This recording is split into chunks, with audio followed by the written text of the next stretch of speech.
안녕하십니까? 네, 지난 한 주간 저녁마다 참석하셔서 또 말씀을 배우시고 함께 기도하시고 많은 수고해 주신 것 감사합니다. 말씀을 새로 듣고 거듭나신 분들 진심으로 축하드리고요. 또 아직 마음에 뭔가 개운치 않은 분들, 의문이 있는 분들은 오늘 또 마음을 열고 간절한 마음으로 들으셔서 확신을 얻으셨으면 좋겠습니다. 또 기존의 구원의 확신을 가지고 살아오셨던 우리 귀한 형제자매님들도 오늘 말씀을 통해서 하나님의 그 크신 사랑을 다시금 마음에 품고 또 힘을 얻고 위로받아서 새 힘으로 힘있게 살 수 있는 그런 계기가 되었으면 좋겠습니다. 같이 기도하고 시작하겠습니다.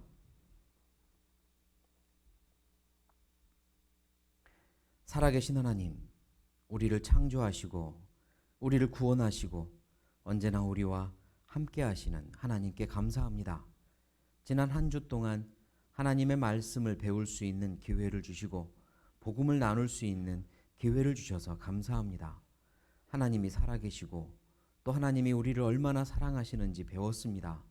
그 크신 사랑을 마음에 깨달은 하나님의 자녀들, 주님께서 더 많이 축복하시고 보호하시고 인도하셔서 하나님을 만나는 그날까지 하나님의 자녀답게 살 수 있도록 도와주십시오. 아직 마음의 확신을 얻지 못한 분들이 있다면 그 마음 문을 활짝 열어주시고 하나님의 성령님의 도우심으로 꼭 깨닫도록 도와주십시오. 저희들 주님을 위해 살아가는데 많은 어려움도 있고 또 근심 걱정이 있을 때도 많지만 그 모든 것들 주님께 맡기는 믿음을 주시고 주님이 주신 힘으로 헤쳐나가며 기쁘고 행복하게 남은 생에 살 수 있도록 도와주십시오. 이번 기간 동안 수고하신 모든 손길들 기억해 주시고 기도했던 모든 마음들 기억해 주시며 또 우리를 통하여 하나님이 더 많이 영광 받으시는 우리의 나날들이 되게 도와주십시오. 이 시간도 오직 하나님께 부탁드리며 예수님의 이름으로 감사하며 기도드립니다. 아멘. 네, 우리가 성경을 계속해서 배웠잖아요. 성경 강연회이고 그러면 이 성경이 어떤 책인가 분명히 우리에게 글로 책으로 주셨으니까요. 어떤 책인가 하고 쭉 보면 하나님이 살아계시다는 증거도 있었고 또 하나님의 법이 무엇인지도 알려주셨고 또 예수님이 왜 오셨는지 복음이 무엇인지도 알려주셨지만 전체적으로 봐서 성경의 주제는 뭐냐면 따라해 보시겠습니다. 사랑 이야기. 사랑 이야기입니다. 책으로 보면 뭐 탐정 소설도 있고 역사 소설도 있고 연애 소설도 있고 그렇잖아요. 그 중에 연애 소설은 주제가 사랑 이야기인데 성경은 연애 소설하고 비교할 수는 없지만 사랑 이야기입니다. 주제는 사랑이에요. 그렇다면 사랑을 주제로 한 책은 주인공이 최소 몇 명은 있어야 되겠어요? 최소 2명은 있어야겠죠. 혼자 나와가지고 사랑 이야기하면 돼요, 안 돼요? 안 됩니다. 사랑은 혼자 하는 게 아니잖아요. 사랑은 분명히 대상이 있어서 그래서 사랑이라는 게 이루어지는 겁니다. 혼자만 있는 사람이 사랑이라는 단어를 깨달을 수 없고 혼자만 있는 사람이 우정이라는 단어도 깨달을 수 없는 겁니다. 그거는 그 단어 자체가 처음부터 혼자가 아니라 대상이 있어야만 되는 단어죠. 성경은 사랑 이야기입니다. 그렇다면 주인공은 누굴까? 하나님과 그리고 누굴까요? 나와의 사랑 이야기입니다. 하나님과 나와의 사랑 이야기, 그게 성경의 주제라고 할 수 있거든요. 그래서 오늘은 그 사랑 이야기가 어떻게 계획되었고 완성되고 있는지 한번 쭉 보려고요. 하나님의 사랑이 얼마나 큰지 이해하려고 합니다. 일단 첫 번째 주인공인 하나님, 그 하나님이 어떤 분인지 성경은 우리에게 말씀해 주고 있고 두 번째 주인공인 나는 또 어떤 존재인지 말씀해 주셨거든요. 그래서 하나님이 살아계시다는 4가지 증거를 보면서 하나님이 이런 분이구나 라고 우리는 배우게 되었던 거예요. 하나님이 어떤 분일까? 하나님 스스로 나는 이렇다라고 스스로를 소개한 말씀들이 있어요. 나는 이렇다라고 특별히 중요한 3가지 말씀을 먼저 화면으로 좀 보겠습니다. 첫 번째, 하나님은 누구신가? 자, 노란 부분만 같이 읽겠습니다. 하나님은 빛이시라. 됐습니다. 하나님은 빛이시랍니다. 그에게는 어두움이 조금도 없으시니라 라고 말씀하세요. 하나님은 빛이십니다. 우리 위에 이렇게 전등 안에서도 빛이 나오지만 이 빛은 어두움이 조금도 없는 빛 아닙니다. 왜냐하면 이 빛보다 더 밝은 태양빛이 들어오면 더 밝아지잖아요. 그 말은 어두움이 있었다는 이야기죠. 더 밝아졌다는 이야기니까. 그런데 하나님은 빛을 창조하신 하나님이고 그분께는 어두움이 조금도 없습니다. 완전한 빛이세요. 어떤 어두움도 어떤 먼지도 어떤 죄도 다 드러나는 빛. 그게 하나님이시거든요. 그래서 하나님은 빛이시라 이 말씀은 하나님은 죄랑은 완전히 멀어지신 분, 거룩하신 분이고 죄는 반드시 심판하시는 분이고 아주 공평하고 공정하게 심판하는 분이라는 의미입니다. 이거를 하나님의 공의 그렇게 말합니다. 한번 따라해 보시죠. 공의. 공의란 아주 공정한 정의 뭐 이런 식으로 해석하면 되겠네요. 공평한 정의. 정의로우신 하나님, 하나님은 빛이시라. 그리고 또 하나님은 어떤 분이시냐면 제가 읽어볼게요. 하나님이 우리를 사랑하시는 사랑을 우리가 알고 믿었노니 노란 부분 같이 읽겠습니다. 하나님은 사랑이시라. 하나님은 사랑이시라 이 말씀은 좀 들어보지 않았습니까? 하나님은 사랑이시라. 역시 100% 사랑이십니다. 전혀 사랑에 반대되는 건 없으신 분, 자비하시고 그리고 기다려주시는 그리고 모두를 포용해 주시는 사랑. 하나님은 사랑이십니다. 아까도 말했지만 사랑이라는 단어는 혼자 있으면 해결돼요? 안 돼요? 안 되는 겁니다. 하나님은 사랑이세요. 그리고 세 번째, 하나님은 무엇이라? 영이시라. 하나님은 영으로 계십니다. 그래서 우리가 눈으로는 볼 수 없지만 영으로는 통할 수 있고 만날 수 있고 볼 수 있는 겁니다. 영으로는 하나님과 나의 영혼이 사귈 수 있는 거예요. 하나님은 영이십니다. 자, 하나님에 대해서 다시 한번 써볼게요. 하나님은 1번 무엇이었죠? 빛이시라. 2번 하나님은 사랑이시라. 3번 하나님은 영이시라. 좋습니다. 아우, 아주 잘 따라오 주셔서 기분이 좋습니다. 자, 하나님이 이런 분이세요. 그런데 하나님이 사랑이신 하나님은 혼자 계셨냐? 그건 아닙니다. 나중에 성경을 배우다 보면 조금 더 이제 깊이 하나님에 대해서 알게 되는데요. 하나님은 예수님 그리고 성령님과 하나로서 함께 계셨습니다. 혼자가 아니라 세 분이신 분이 하나가 되어서 함께 계셨어요. 그래서 완전한 사랑 가운데 계셨습니다. 혼자 외롭게 아이고 외로워라 이러고 계신 게 아닙니다. 완전한 사랑 가운데 계셨어요. 그런데 그 하나님이 더 큰 사랑, 더 많은 사랑을 나누기 원하십니다. 하나님과 더 많은 사랑을 나눌 대상을 창조하세요. 사랑이신 하나님이 그 사랑을 나눌 대상을 창조하시는데 그 대상이 누구냐면 누구겠어요? 나. 그래서 사람을 창조하십니다. 사랑이신 하나님이기 때문에 사랑은 대상이 필요하고 나눌 대상이 필요하고 그리고 더 나누기를 원하는 것이기 때문에 사람을 창조하세요. 그런데 사람을 창조할 때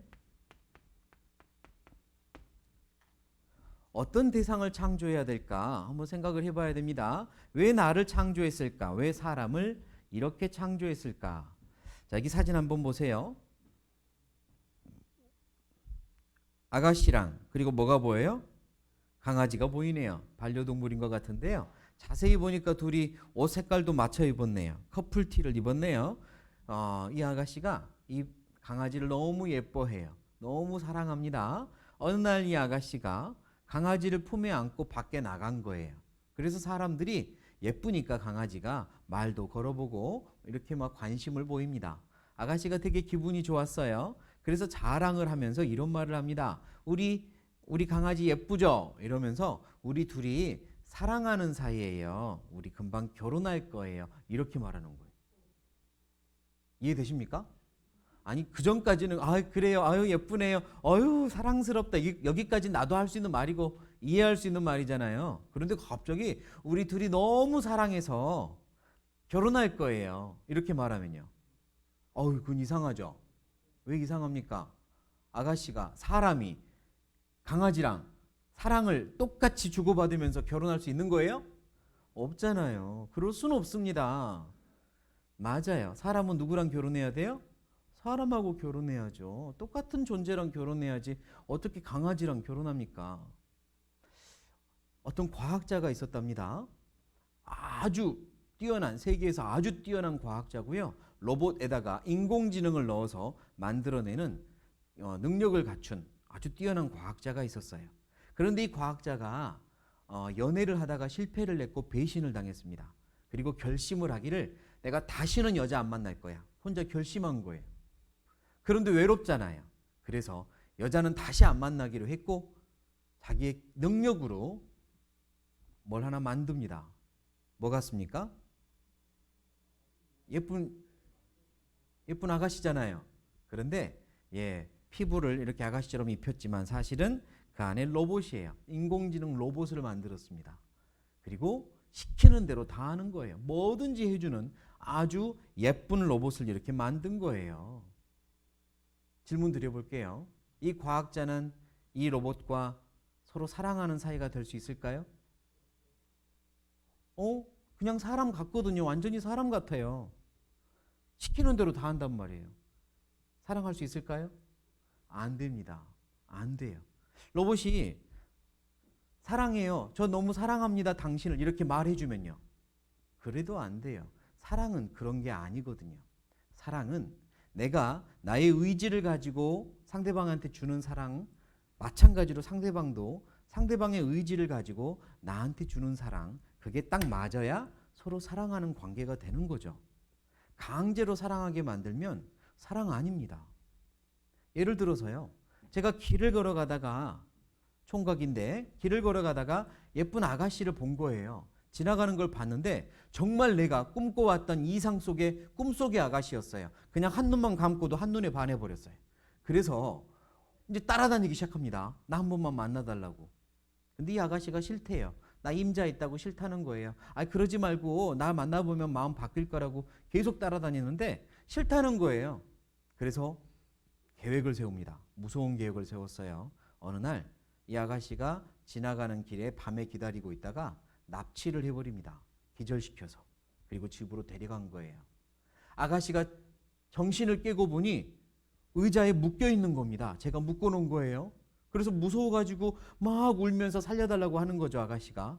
그래서 이 남자가 이렇게 말합니다. 그러니까 만나달라고 했잖아요. 내가 오죽하면 이랬겠어요. 제가 얼마나 사랑하는데 당신을. 이러면서 그러니까 나한테 사랑한다고 한번 말해주라 그래요. 나 사랑한다고 말해달라고. 그래서 이 아가씨가 네 사랑해요 그랬습니다. 다시 말하라고. 사랑해요. 2번이나 말했습니다. 자, 이제 질문 드릴게요. 이제 우리 둘이는 사랑하는 관계가 되었습니까? 아닙니까? 왜요? 사랑한다고 말해줬는데요? 아니죠. 사랑은 그렇게 해서 되는 게 아니에요. 사랑은 마음에서 자기가 원해서 사랑할 때 사랑하는 관계가 되는 거지 않습니까? 맞습니까? 그래서 하나님께서 사람을 창조할 때요. 아까 보았던 로봇으로 창조하지 못하십니다. 사랑을 서로 나눠야 되기 때문에 똑같은 대상으로 창조해야죠. 그래서 사람에게 뭘 주셔요? 영을 주셔요. 하나님이 영이시기 때문에 하나님과 똑같은 대상, 영적인 대상으로 창조하는 겁니다. 사람 속에 영혼을 주세요. 그리고 사랑이란 강제로 하는 것이 아니기 때문에 사람한테는 의지, 자기가 선택할 수 있는 의지, 그래서 자유의지라고도 말을 합니다. 따라해 보시죠. 자유의지. 선택하라고, 사랑하라고, 사랑하라고 자유의지를 주셨어요. 로봇으로 만들면 사랑하지도 못합니다. 사랑이 뭔지도 몰라요. 하지만 자유의지를 주셔서 사랑하라고 하신 거예요. 그렇게 주셨습니다. 그렇게 사람을 창조했습니다. 그리고 하나님은 사람과 사랑을 주고받으며 나누기 원하셨어요. 이제 사람을 창조하기 전에 에덴 동산을 만드십니다. 너무나도 아름답게 에덴 동산을 만드셨어요. 사람을 향한 하나님의 마음이었고 선물이었습니다. 마치 신혼부부가 첫 아이를 임신하고 이 아이를 위해서 능력만 된다면 아이 방을 예쁘게 꾸며놓고 아이를 위한 침대, 아이를 위한 장난감, 아이를 위한 옷 모든 걸 다 준비해놓고 아가야 엄마 아빠가 기다린다, 어서 보고 싶다 이렇게 할 수 있는 거잖아요. 아이를 사랑하는 부모님이 기다리면서 그것처럼 하나님이 에덴 동산을 미리 창조하시고 그 다음에 아담과 하와를 창조하셨어요. 사람을 창조했습니다. 그리고 너희를 향한 나의 선물이란다, 사랑한단다 이렇게 주신 거예요. 이제 이 아담과 하와는 그 에덴 동산을 마음껏 누리면서 하나님이 우리를 얼마나 사랑하시는지 알면 되는 거예요. 그리고 하나님을 사랑하면서 사는 것, 그게 하나님이 꿈꿨던, 바랬던 거거든요. 그런데 사랑이라고 하는 건 의지를 가지고 돌려주는 게 사랑이거든요. 부모님과 자식 간에 서로 사랑하는 관계라고 할 때 서로 사랑하는 방법은 달라요. 부모님은 자식을 사랑할 때 헌신적으로 사랑하죠. 모든 걸 다 주고 모든 걸 참아주고 모든 걸 이해해 주려고 하고 기다려줘요. 부모님의 사랑은 그렇습니다. 그런데 이 부모님이 자식들한테 너도 내가 한 만큼은 해야지 이렇게 바랍니까? 부모님들 애들 키울 때 헌신적으로 하면서 너 나중에 한 만큼 나한테 돌려줘야 돼 이렇게 생각하는 부모님이 있어요?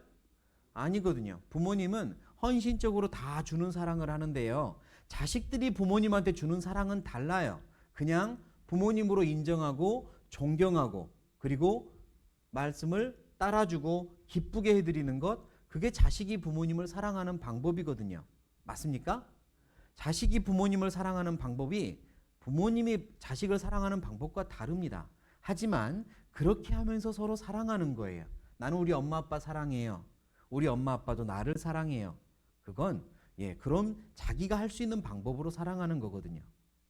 하나님께서 사람을 창조하시고 모든 걸 다 주셨어요. 그게 하나님이 사람을 창조하는, 사랑하는 방법이에요.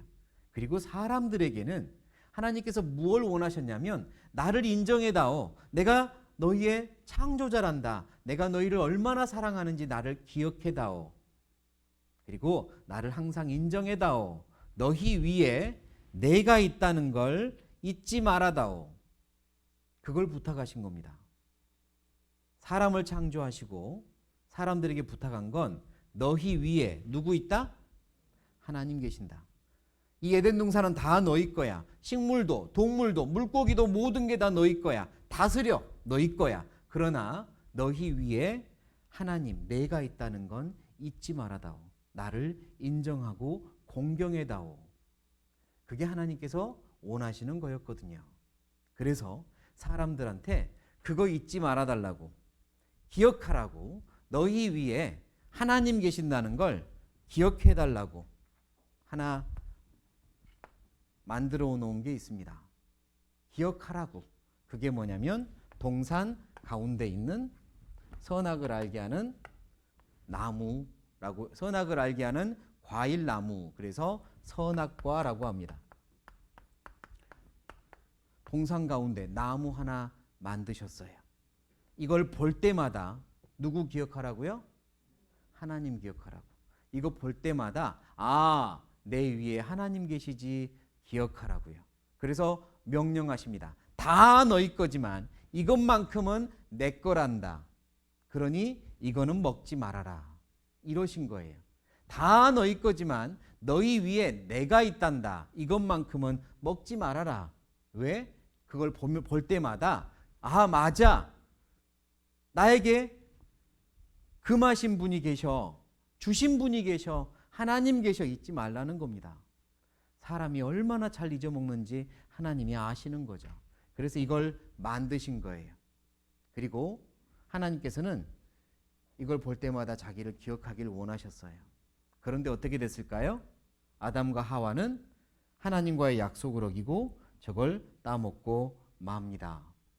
자, 성경을 좀 볼게요. 앞에 하나님이 자기 형상 곧 하나님의 형상대로 사람을 창조하시되 남자와 여자를 창조하시고 그랬어요.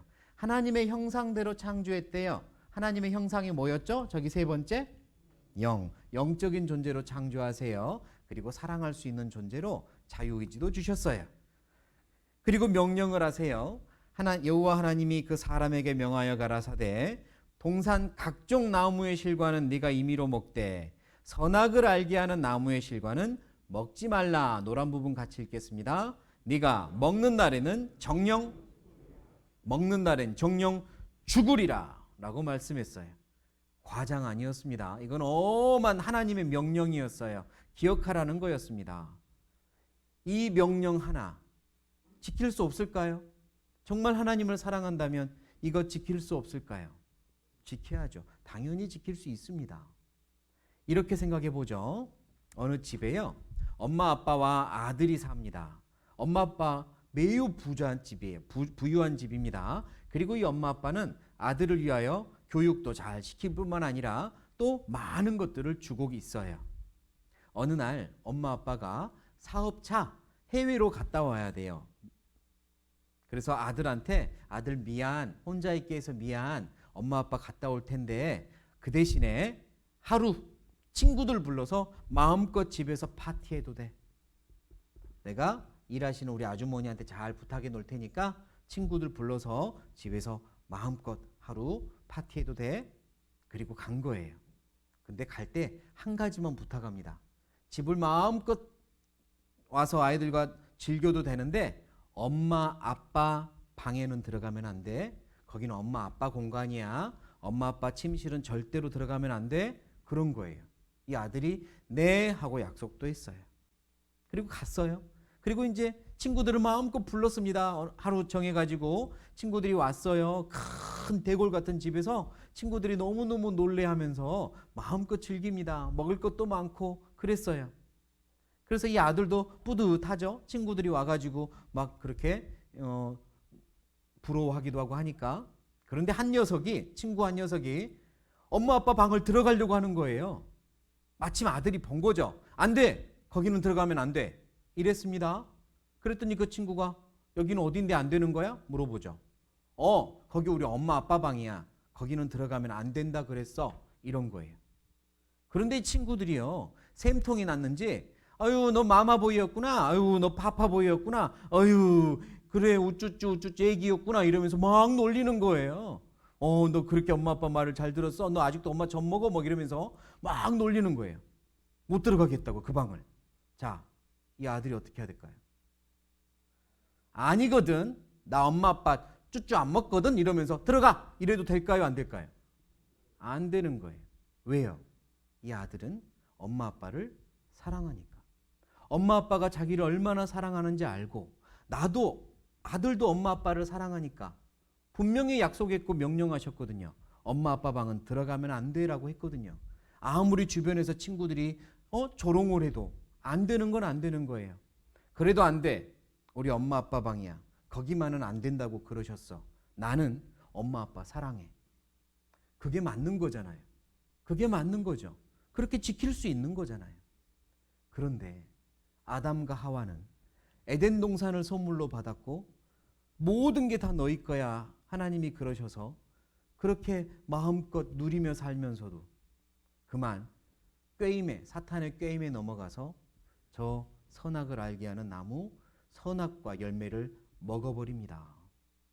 하나님이 먹는 날에는 정령 죽으리라 그랬건만. 그리고 하나님의 약속대로 노란 부분만 보시죠. 범죄하는 그 무엇이 죽으리라? 영혼이 죽으리라. 범죄했을 때 영혼이 죽었어요. 아담과 하와의 영혼이 죽었어요. 영혼이 사라졌다는 게 아닙니다. 영혼은 그대로 언제든지 멸망하지 않아요. 사라지지 않습니다. 그럼 영혼이 죽었다는 건 하나님과의 사랑의 관계가 끊어져 버린 거예요. 관계가 끊어져 버렸어요. 사랑의 관계로 창조되었건만 죄를 짓기 때문에 끊어져 버렸어요. 그리고 그 안에 죄의 씨가 들어왔어요. 그게 영혼이 죽은 겁니다. 그렇게 해서 사람의 삶에 죄가 시작됐습니다.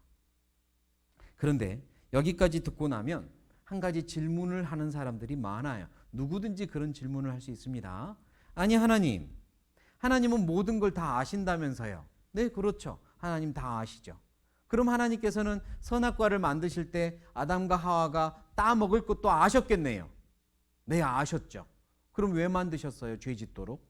아니, 하나님이 만들지 않았으면 죄 안 지었을 거 아니에요. 왜 만들어서 따먹을 것 아시면서도 만들어서 영혼이 죽게 하셨냐고요. 하나님은 아셨다면서요.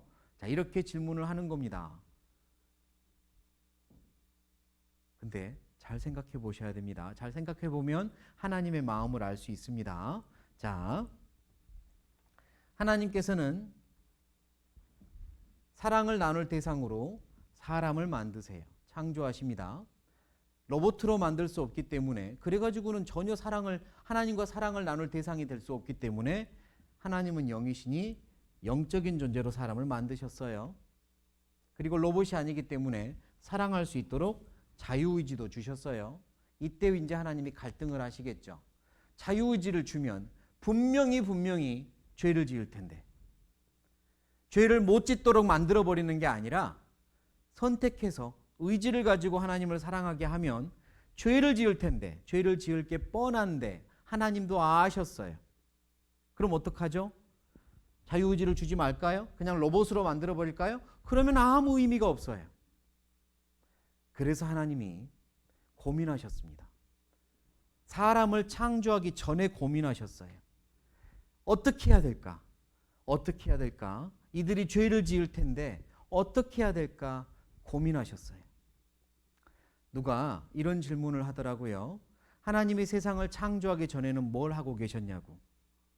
세상을 창조하기 전에는 뭘 하셨냐고. 성경에 정확하게 나오지 않아요. 우리 천국 가면 물어봅시다. 그러나 확실한 거 있어요. 세상을 창조하시기 전에 한 가지 하신 게 있어요.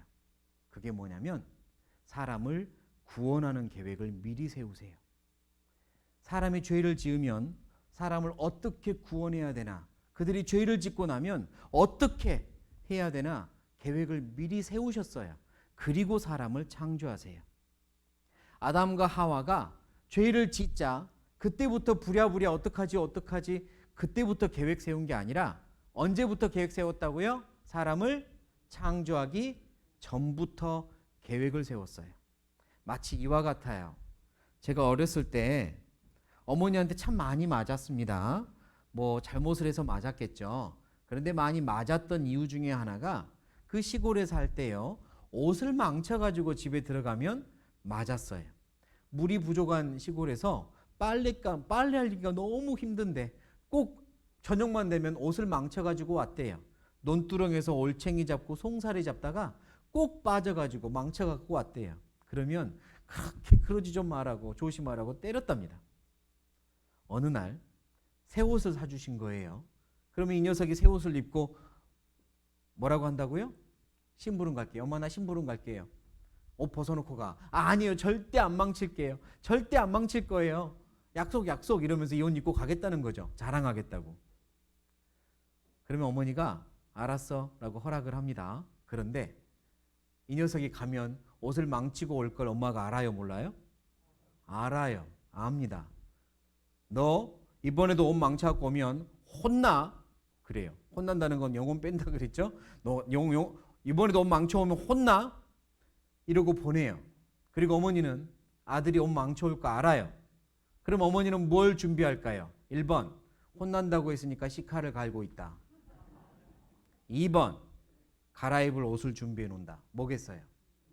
갈아입을 옷을 항상 준비해 놓으십니다. 알기 때문에 이놈 가면 또 옷 망쳐올 거야. 어차피 새 옷 한 번은 빨아야 되니 입고 보내자. 그리고 망치고 오면 회초리랑 갈아입을 옷이랑 준비해 놓으셨어요. 알고 계셨기 때문에요. 갈아입을 옷을 준비해 놓으셨어요. 하나님이요, 사람을 창조할 때 죄를 지을 걸 아셨어요. 알았기 때문에요, 구원 계획을 미리 세우시고 창조를 시작하세요. 그래서 성경에 이렇게 말씀하십니다. 디도서 1장 2절을 제가 읽어볼게요. 이 영생은, 이 영원한 생명, 구원은 거짓이 없으신 하나님이 언제부터? 영원한 때 전부터 약속하신 것인데 그랬죠. 사실은 세상을 창조하기 전, 영원 전에 영생의 계획을 세워놓으세요. 하나님께서 이 땅에 직접 내려와서 사람을 얼마나 사랑하는지 내가 한 번 더 증명해야 되는구나. 그것밖엔 답이 없구나. 죄를 짓는 이 내가 사랑하는 사람들, 그들을 구원하는 방법은 내가 직접 하는 것밖에 없구나. 그들의 죄를 내가 대신 짊어지는 것밖에 없구나. 내가 창조했으니까 하나님이요 계획을 미리 세웁니다. 이렇게 세운 거죠. 오직 흠없고 점없는 어린 양 같은 그리스도의 보배로운 필요한 것이니라. 이게 구원이거든요. 그는 예수님은 언제부터? 창세 전부터 미리 알리신 바 된 자나 이 말세에 너희를 위하여 나타내신 바 되었으니. 예수님은 세상을 창조하기 전에 계획되셨어요. 세상을 창조하기 전에 이 땅에 오기로 계획하셨어요.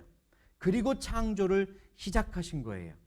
선악과를 만드실 때 하나님 마음 아프셨죠. 왜? 이걸 따먹고 죄를 지을 걸 아셨으니까. 그런데 하나님 나 몰라라 하신 게 아니에요. 내가 직접 세상에 내려가서 그들의 모든 죄를 내가 짊어지고 내가 대신 심판과 저주를 받고 그들을 얼마나 사랑하는지 또 한 번 보여야 되는구나. 계획 처음부터 세우신 겁니다. 그게 하나님의 사랑이에요. 처음부터 그렇게 계획하셨어요. 내가 대신 죽어야겠다. 그리고 때가 되었을 때 세상에 오신 겁니다. 이쁘다 모든 사람이 받을 만한 이 말이여. 그리스도 예수께서 누구를 구원하시려고? 죄인이 누구죠? 나를 구원하시려고 세상에 임하셨다. 죄인이 나를 구원하려고 드디어 세상에 오셨어요. 계획한 대로 오셨어요. 나를 위해서 오신 겁니다. 처음부터 계획하셨어요. 그래서 사람이 죄를 지을 걸 아셨지만 아셨기 때문에 대신 죽기로 계획도 하셨던 겁니다. 어느 날 태국에서 있었던 일인데요. 수의사가 있어요. 수의사는 누구를 고치는 의사? 동물 고치는 의사, 수의사가 성경을 배우다가요. 하나님이 이 땅에 사람과 같은 몸으로 예수님이 되어서 사람의 몸으로 오셨다는 이야기를 하니까 자기는 그게 이해가 안 된대요. 뭐 그렇게 복잡하네요. 그냥 네 죄를 용서했노라 이러면 되잖아. 뭘 그렇게 복잡하게 하셨어. 그래서 이해가 안 된답니다. 수의사가요. 그리고 이해가 안 된다고 하면서 어느 날 길을 걸어가다가 길거리에서 이런 게를 본 겁니다. 자, 건강해 보여요? 어딘가 불편해 보여요? 잘 보세요. 건강해 보여요? 아니죠. 예, 앞다리 두 개로 몸을 끌고 다니는 개를 본 거예요. 허리가 주저앉아가지고 뒷다리 두 개를 못 쓰는 거죠. 사고가 있었나 봐요. 이렇게 끌고 다니는 개를 보니 수의사잖아요. 동물을 사랑하는 이 의사가 마음이 안 좋았던 겁니다. 자세히 보니 고칠 수 있을 것 같아요. 불쌍해서 내가 고쳐주자 싶어서 다가갔답니다. 그리고 이리 와 내가 고쳐줄게 이리 와 하고 잡으려고 하는데 그렇지 않아도 몸이 아픈 이 개가 낯선 사람이 잡으려고 하니 순순히 잡혀요? 반항해요? 반항하는 거예요. 막 물려고 하고 막 핥히려고 하고 반항을 엄청 세게 하는 거예요. 잡으려고 했다가 잘못하면 다치겠어요 자기가. 그래서 설득을 하죠. 야야야 나 너 잡아먹으려는 거 아니야. 나 의사야. 나 너 고쳐주려는 거야. 나 믿어. 라고 말을 하는데 알아들어요? 못 알아들어요? 못 알아듣는 거예요. 반항이 세져요. 그때 내가 잠깐만 너처럼 개가 됐으면 좋겠다. 멍멍 월월 이러면서 나 의사야. 나 믿어. 내가 잠깐만이라도 네가 알아듣는 말 좀 해서 너한테 이야기 좀 했으면 좋겠다. 답답해. 이러다가요. 그랬답니다. 그래서 하나님이 사람으로 오셨구나. 그래서 하나님이 사람으로 오셔야만 됐구나. 아무리 성경을 써서 보내줘도 알아듣지도 못하니까, 아무리 사랑한다고 말을 해도 사람들이 알아듣지를 못하니까 직접 사람으로 와서 말로 그리고 행동으로 얼마나 사랑하는지 보여주셔야만 했구나. 그래야 알아들으니까 사람한테 알아들으라고 보여주려고 사람으로 그래서 오셨구나. 그때 딱 알았대요. 그래서 오셨구나. 나를 위해서 오신 거구나. 복잡해도 그래야 사람이 알아들으니까 그래서 오신 거구나. 그리고 이 개는 데리고 가서 잘 고쳐줬답니다. 자, 이제 하나님이 왜 사람으로 오셨는지 알겠죠? 나를 위해서요. 하나님이 나를 얼마나 사랑하는지 보여주려고. 직접 삶을 통해서 보여주려고. 십자가 위에서 피 흘려 죽으심으로 보여주려고. 말로만이 아니라 진짜로 사랑한다는 걸 보여주시려고. 너는 내 생명만큼 귀하다는 걸 보여주시려고. 그래서 오신 거예요.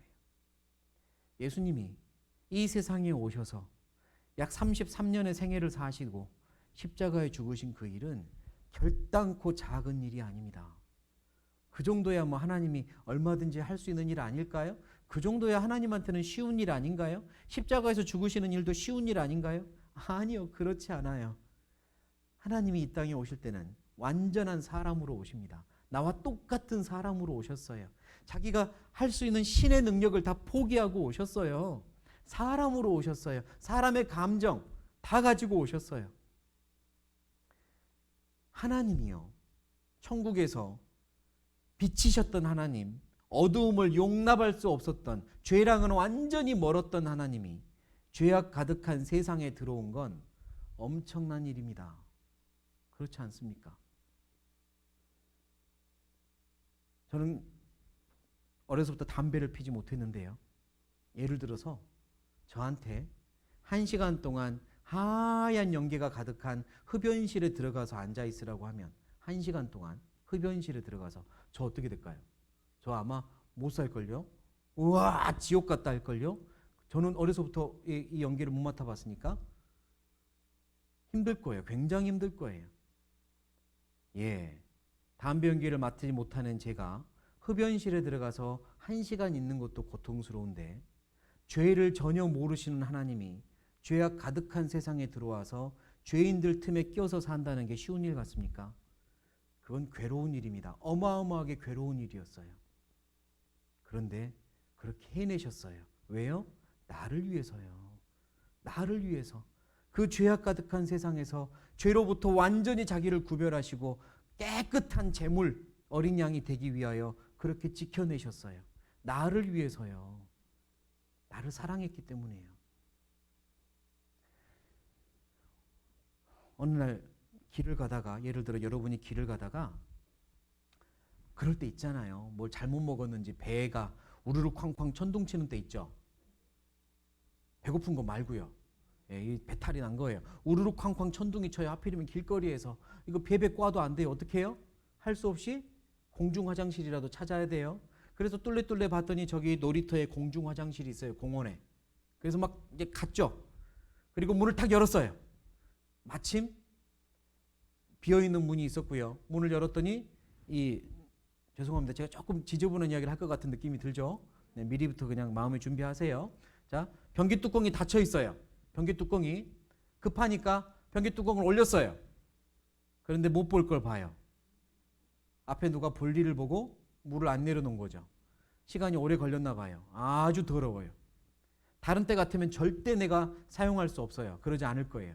하지만 지금은 지금 상황이 이게 전쟁보다 위급한 상황이에요. 써야 돼. 그래서 물을 내리려고 밸브를 내리려고 봤더니 그 안에 분비물 가득한 그 안에 개미 한 마리 빠져 있어요. 개미 한 마리가 허우적거리고 있어요. 물 내리려다가 자, 나는 손 넣어서 개미를 살려내고 물 내린다. 손 드세요. 네? 개미 죽이면 안 되죠. 불쌍하잖아요. 나는 그 불쌍한 개미 살려내고 물 내린다. 나는 그 정도로 자비하다. 있으세요? 내가 왜 그런 짓을 해요? 그렇죠? 내가 왜 그런 짓을 해? 개미가 뭐라고? 내 손을 그렇게 더럽힐 수 없죠? 그냥 물 내릴 겁니다. 맞습니까? 우리는 그거 못해요. 그런데 하나님은요. 그 거룩하신 하나님은 개미보다도 작고 개미보다도 작은 나를 하나님이 보실 때는 정말 죄인인 나를, 더러운 나를 구원하시려고 그 화장실 속에 손을 집어넣은 게 아니라 온몸이 뛰어들어오신 겁니다. 온몸이 들어오셨어요. 나를 구원하겠다고. 이 죄악 가득한 세상에 온몸이 풍덩 들어오신 거예요. 그리고 함께 사신 겁니다. 나를 구원하시려고요.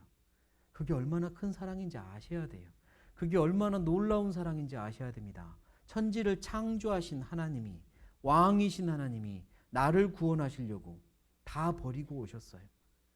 그리고 나를 위해 세상에서 모든 경험들을 하시며 이겨내시고 사시다가 십자가를 지시는 겁니다. 내 죄를 위해서요. 처음부터 그러려고 오셨어요. 예수님은 이 땅에 오실 때 우리한테 존경받고 섬김받으려고 오신 게 아닙니다. 처음부터 그분은 인자에 온 것은 섬김을 받으려 함이 아니라 도리어 어쩌려 하고 섬기려 하고, 누구를요?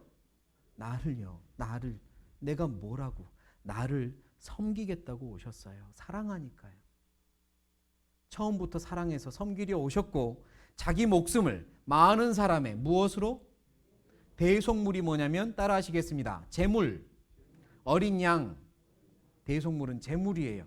어린 양이에요. 처음부터 자기 목숨을 많은 사람들을 위한 양이 되기 위해, 제물이 되기 위해 오셨어요. 처음부터 그 목적으로 오셨습니다. 처음부터 죽어주시려고 오셨어요. 갑자기 이루어진 일이 아닙니다. 자기 죄 때문에 죽으신 게 절대 아니에요.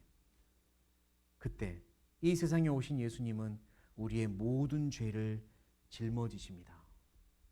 내가 원했든 원하지 않았든, 태어나든 태어나지 않았든 내 모든 죄를 짊어지셨어요. 그리고 십자가 위에서 비참하게 죽으시는 겁니다. 피를 철철 흘리시며 비참하게 죽으셨어요. 내 머리로 지은 죄 때문에 머리에서, 손으로 지은 죄 때문에 손에서, 발로 지은 죄 때문에 발에서, 가슴으로, 마음으로 지은 죄 때문에 심장에서 피를 다 쏟으셨어요. 그리고 마지막 피 한 방울 흘리면서 뭐라고 하셨죠? 누구에게 하신 말씀? 나에게 하신 말씀. 누구야? 누구야? 내 사랑하는 누구야? 내 사랑하는 누구야? 다 갚았다. 내가 드디어 너의 죄를 다 갚았다. 내가 계획했던 걸 드디어 이루었다. 다 이루었다는 말은 계획을 이루었다는 이야기입니다. 세상을 창조하기 전부터 계획했던 구원의 계획, 나를 구원하려고 했던 그 계획을 드디어 십자가 위에서 이룬 거예요. 내가 다 이루었다. 구약에 그토록 약속했던 구원의 계획들, 내가 기억지 아니하리라. 그렇게 약속했던 구원의 계획들, 십자가에서 드디어 이루었다고 선포하신 거예요. 다 이루었습니다. 이게 사실이에요.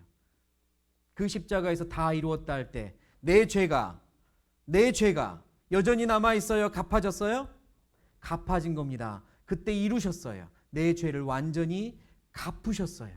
그렇게 나를 사랑하는 걸 증명하셨어요.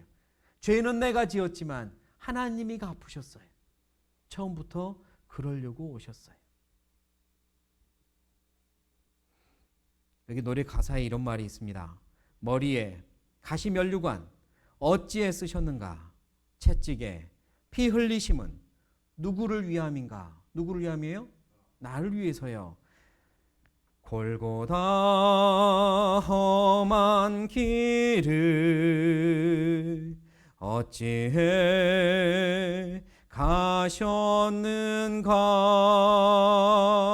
십자가 못 박히심은 누구의 죄값인가? 누구? 나요. 예수, 오 예수, 나의 죄를 대속하신 주, 마지막 피 한 방울 누구 위에?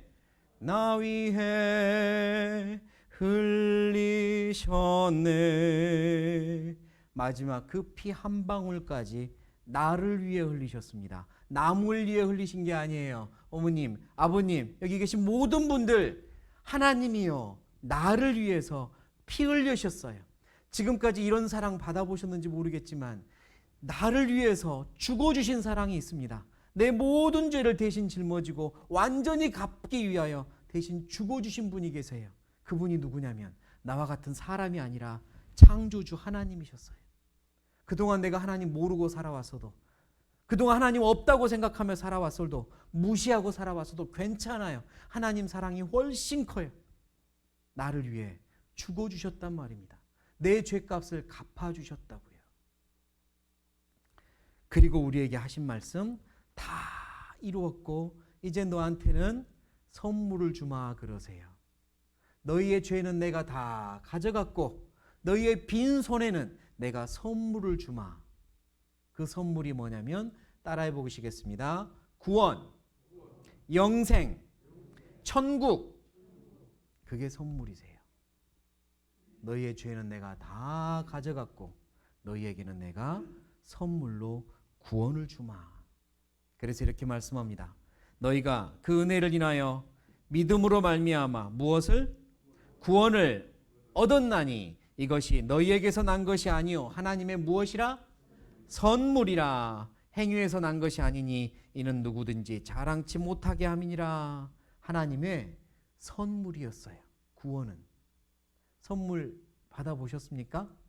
선물을 자 선물입니다 하고 주면 어떻게 하면 돼요? 일단 기본적으로 한 2번 정도는 사양해야 돼요? 아닙니다. 상대방 마음 변하기 전에 받으셔야 돼요. 선물입니다 하면 어떻게 해요? 예, 감사합니다 하고 받으면 돼요. 감사합니다 하고 받는 게 상대방의 사랑을 받는 겁니다. 하나님께서 나를 위해 죽으시고 천국에 가는 선물로 구원을 만드셨어요. 이제 이거 받으면 돼요. 너는 죄가 하나도 없단다. 천국에 갈 만큼 없단다. 내가 다 가져갔거든. 내가 다 갚았거든. 지금까지 지은 죄도 염려 말아라. 내가 보고 다 갚았단다. 앞으로 살면서 무슨 죄를 지을지 모르지. 나는 다 알고 있단다. 그런데 그것도 다 내가 미리 갚았단다. 이제 너는 갚아야 될 죄가 하나도 없어. 염려 마. 내가 그렇게 한 거야. 대신 선물 받아라. 옛다 구원이다. 어떻게 하면 돼요? 감사합니다 하고 받으면 돼요. 고맙습니다. 내가 한 것도 없는데, 한 게 없는데 받아도 됩니까? 그럼 받아도 되고 말고. 그게 내 사랑이란다. 내가 너희한테 원하는 건 이거 그냥 믿음으로 받는 거야.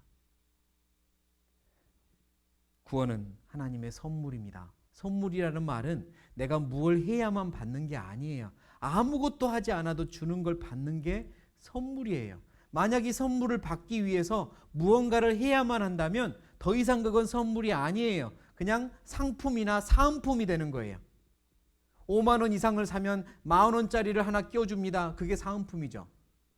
이 정도로 열심히 하면 그때 구원 줍니다. 이건 사은품이에요. 구원은 사은품 아니에요. 아무것도 하지 않아도 받는 거예요. 아무것도 하지 않았을 때 받는 거예요. 사실은 내가 한 걸 모두 다 내려놓을 때 받는 거예요. 지금까지 한 거 다 내려놓으시고, 아, 하나님이 나를 위해 모든 걸 하셨구나. 감사합니다 하고 받으면 돼요. 그게 선물입니다. 선물 받았습니까? 선물 내 거예요? 네, 선물 내 거예요. 제가 애들은 보세요. 애들은 선물 주면 어떻게 반응하나? Ready. 정말 1년 가장 기대하는 아유 오 마이 갓 뭔데 너무 좋아 게임기겠죠, 게임기. 여기 난리 났어요. 난리 났어. 아니, 뭐예요, 무슨. 너무 좋아 아우, 뭐, 난리 났어요. 뭐 게임기인가? 왜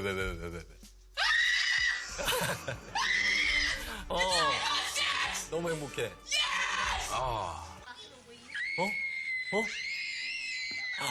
게임기 받았어 저 막내. 아이고, 막내 아이고, 정말. 자, 애들은 이래요. 게임기 하나 받아놓고 부러워요? 아이고 나도 게임기 받으면 저럴 텐데 이런 분 있습니까? 여러분은 뭐 받으셨어요 선물로? 근데 표정이 왜 그래요? 구원 받았어요. 그래서요. 안 기쁘세요? 구원이라는 선물을 하나님이 주셨는데 저 영원한 천국을 선물로 주셨는데도 표정이 그러면 선물 주는 사람 기분이 어떨 것 같아요? 아이고, 마음이 안 좋죠. 섭섭하죠. 그러지 않겠습니까? 예, 기뻐해야 돼요. 내게 주신 이 구원이 얼마나 큰데요. 감사합니다. 하나님 감사합니다. 앞으로 살아가면서 이 감사가 커지셔야 돼요. 기쁨이 커지셔야 돼요. 살면서요, 죄를 또 짓고 또 짓죠. 안 지을 수 없거든요. 그때마다 하나님 이제까지 미리 하시고 용서하신 거예요. 나 같으면 못해요. 그런데 하나님이 내가 이런 죄를 지을 걸 아시면서도 용서하셨네요. 감사합니다. 하나님 사랑이 너무 크네요. 살면서 더 커지고 더 커져야 돼요. 그 감사가요, 커져야 돼요. 주님 만날 때까지 더 커져야 돼요. 줄어들면 안 돼요. 기쁨도 더 커져야 돼요. 줄어들면 안 돼요. 그게 신앙생활이에요. 감사합니다. 생각하면 기가 막힌 일이에요. 나를 만드신 하나님이 이 땅에 오셔서 내가 뭐라고 그렇게까지 하셨나. 그리고 선물을 만드셔서 주신 거예요. 선물은 받는 사람이야 쉽죠. 그러니까 이렇게 쉬워? 아니 구원이 이렇게 쉬웠어? 이런 생각한단 말이에요. 이렇게 쉬워? 천국 가는 게 이렇게 쉬워? 예, 여러분이야 쉽죠. 안 쉬워요. 그 구원 만드신 분이 얼마나 힘들었는데요. 그 구원 만드신 분이 얼마나 고통받으셨는데요. 구원이 쉽다고 말하시면 안 돼요. 이렇게 쉬워? 받는 나야 쉽죠. 준비하신 하나님은 어땠는데요? 쉽게 준비한 게 아니에요. 창조전부터 계획하셨고, 그리고 십자가 위에서 이루셨어요. 그리고 내가 구원받기 위해 지금까지 기다리셨어요. 내 모든 인생에 간섭하시면서 기다리신 거예요. 그 피 흘려서 내가 받아야 될 저주를 다 받고 십자가에 죽으실 때 그게 쉬운 일이냐고요. 그렇게 해서 이루신 구원이에요. 그리고 옛다 구원 기쁘게 주시는 거예요. 나야 쉽지만 준비하신 하나님은 어려웠어요. 감사합니다. 그러니까 더 감사하시면 돼요. 그리고 이제 내가 어떻게 살아야 될까? 어떻게 살지? 이제는 행복하게 사는 거예요. 하나님을 사랑하면서, 나를 사랑하신 하나님, 그분을 사랑하면서 사는 거거든요. 그게 신앙생활입니다. 구원에 대한 말씀 좀 더 볼게요. 보옵소서 내게 큰 고통을 더하신 것은 내게 무엇을 주려 하심이라? 평안을 주려 하심이라. 주께서 나의 영혼을 사랑하사 멸망의 구덩이에서 건지셨고 나의 무엇은? 모든 죄는 주의 등 뒤에 던지셨나이다 그랬어요. 내게 큰 고통을 더하신 것은 내게 평안을 주려 하심이라. 인생을 돌아보면 힘든 순간 참 많았습니다. 고통받는 순간도 있었고요. 그때 왜 나한테 그런 일이 있었을까? 지금도 생각하면 아픈 일도 있을 겁니다. 그런데요, 모든 것을 제가 이 한마디로 다 설명할 수는 없지만 그 고통을 주신 이유는 오늘 하나님의 사랑 깨닫게 하려고 그러신 겁니다. 나를 먼 길로 가지 못하게 하려고. 하나님께로부터 너무 멀어져 버리면 영영 못 돌아오니까 그 순간마다 나에게 아픔이라는 걸 주셔서 하나님 저 외로워요. 하나님 저 아파요. 사실은 마음을 하나님께 열게 하려고 내 영혼에 주시는 노크 소리였어요. 내가 여기 있다. 나한테 마음 열어다오. 그래서 내 인생에 간섭하셨던 겁니다. 나한테 그런 아픔이 있었던 건 나에게 구원을 주기 위해서였어요. 때로는 아픔도 주셨다가 때로는 즐거움과 기쁨도 주셨죠. 왜요? 내가 여기 있다. 나한테 감사해라. 너 누구한테 감사하니? 내가 있단다. 알려주시려고. 때로는 그 감사함을 빼앗아 가셔서 인생이 이렇게 허무한가? 그래, 이 세상이 내가 의지할 곳이 아닌가 봐. 이렇게 허무한 인생, 이게 아니라 다른 게 있지 않을까? 또 생각하게 만드시려고 인생의 희노애락을 계속 주셨던 겁니다. 내게 큰 고통을 더하신 것은 내게 평안을 주려 하심이라. 나를 구원하시려고 그랬어요. 더 하나님께 물어보세요. 하나님 저한테 왜 그런 일이 있었습니까? 더 물어보세요. 하나님이 어떤 계획이 있었는지 알려주실 겁니다. 내 모든 죄는 주의 등 뒤에 던지셨고. 무슨 말일까요? 등 뒤에 던졌다는 말은 보겠다는 말이에요? 안 보겠단 말이에요? 안 보겠단 말이에요. 안 보겠단 말이에요. 이 의미를 잘 이해하셔야죠. 안 보겠다는 말은 이제 너와 나 사이에 죄가 없다는 이야기인데, 제가 군대에 있을 때 장교로 있었다고 말씀을 드린 것 같은데요. 어느 날 제 밑에 부사관 한 명이 신임 하사가 사고를 쳤어요. 밖에 나가서 친구랑 술 마시다가 싸움이 붙어가지고 민간인을 때린 겁니다. 군인이 밖에서 사고를 치면 군형법에 의해서 처벌받습니다. 바로 사고 접수되고요. 바로 제가 직속 상관이었기 때문에 저한테 이제 이 문서가 접수가 된 거예요. 그리고 제가 그 친구를 불렀죠. 부하를. 어쩌다가 그랬냐고. 그러면서 어떻게 그런 일이 생겼는지 자초지종 진술서를 쓰라고 했습니다. 이 친구가 코가 쑥 빠져가지고 가서요. 막 써왔어요. 여기 있습니다. 봤더니 반성문이에요.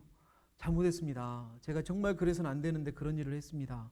친구랑 술을 마시다가 시비가 붙었는데 저는 군인이니까 참았어야 됐는데 저도 모르게 술김에 그랬습니다. 잘못했습니다. 선처해 주십시오라고 막 썼어요. 이 친구 직업 군인이라 그대로 보고되고 빨간 줄 올라가면 이제 진급 못해요. 불쌍하잖아요. 어떡하지? 이렇게 반성문을 진술서를 읽어보다가 그래 어떻게 내가 한번 잘 한번 이렇게 용서해 봐야 되겠다 싶어서 그 앞에서 꾸기 반성문을 꾸긴 다음에 뒤로 던졌어요. 그리고 멋진 척하고 있었죠. 앞에 있는 친구가 뭐라고 말할 줄 알았더니 가만히 있는 거예요. 그래서 제가 야 됐어 들어가 그랬어요.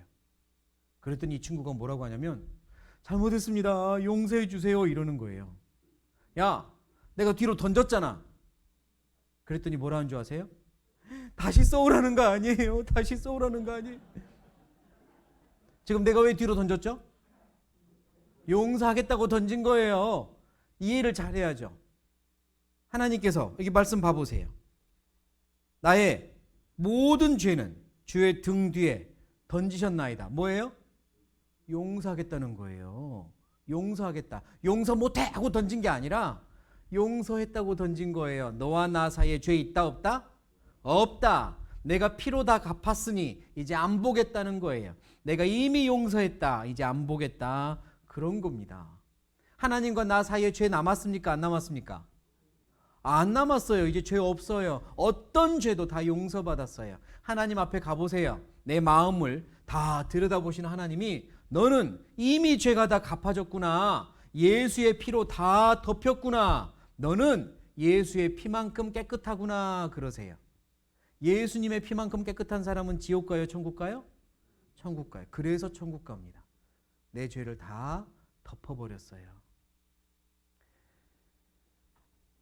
이런 사건이 있었습니다. 예수님 죽으실 때 양옆에 강도가 2명이 있었어요. 이 2명의 예수님이 가운데 있고 양옆에 강도는 자기들 죄 때문에 죽는 거예요. 그 당시 십자가형은 죄가 제일 많은 사람이 당하는 거기 때문에 옆에 있는 강도는 진짜로 죄가 많은 사람들이었어요. 그런데요, 그 중에 한 강도가 처음에는 예수님을 몰라봤다가 나중에 그 십자가 위에서 하시는 말씀을 듣다가 예수님을 알아보아요. 주여 하나님 저들을 용서해 주십시오. 자기들이 하는 것을 알지 못합니다. 이렇게 용서하시는 예수님의 기도를 들으면서 저분이 그 구세주가 맞으시구나. 이 옆에 있는 강도가 알아본 거예요. 근데 이제 십자가 위에서 만난 거잖아요. 죽어가기 전에 염치 없지만 예수님께 부탁을 합니다. 뭐라고 부탁하냐면 예수여 당신의 나라에 임하실 때 가실 때 누구를? 나를 생각하소서 그랬어요. 나요 나. 나를 생각해 주십시오. 저 좀 구원해 주십시오. 구원자로 오셨잖아요. 저도 구원받을 수 있어요? 저도 구원해 주세요. 이런 거예요. 예수님이 뭐라고 하셨을까요? 이렇게 말씀하거든요. 내가 진실로 네게 이르노니 오늘 네가 나와 함께 어디 있으리라? 낙원 천국에 있으리라 그러셨어요. 질문 드릴게요.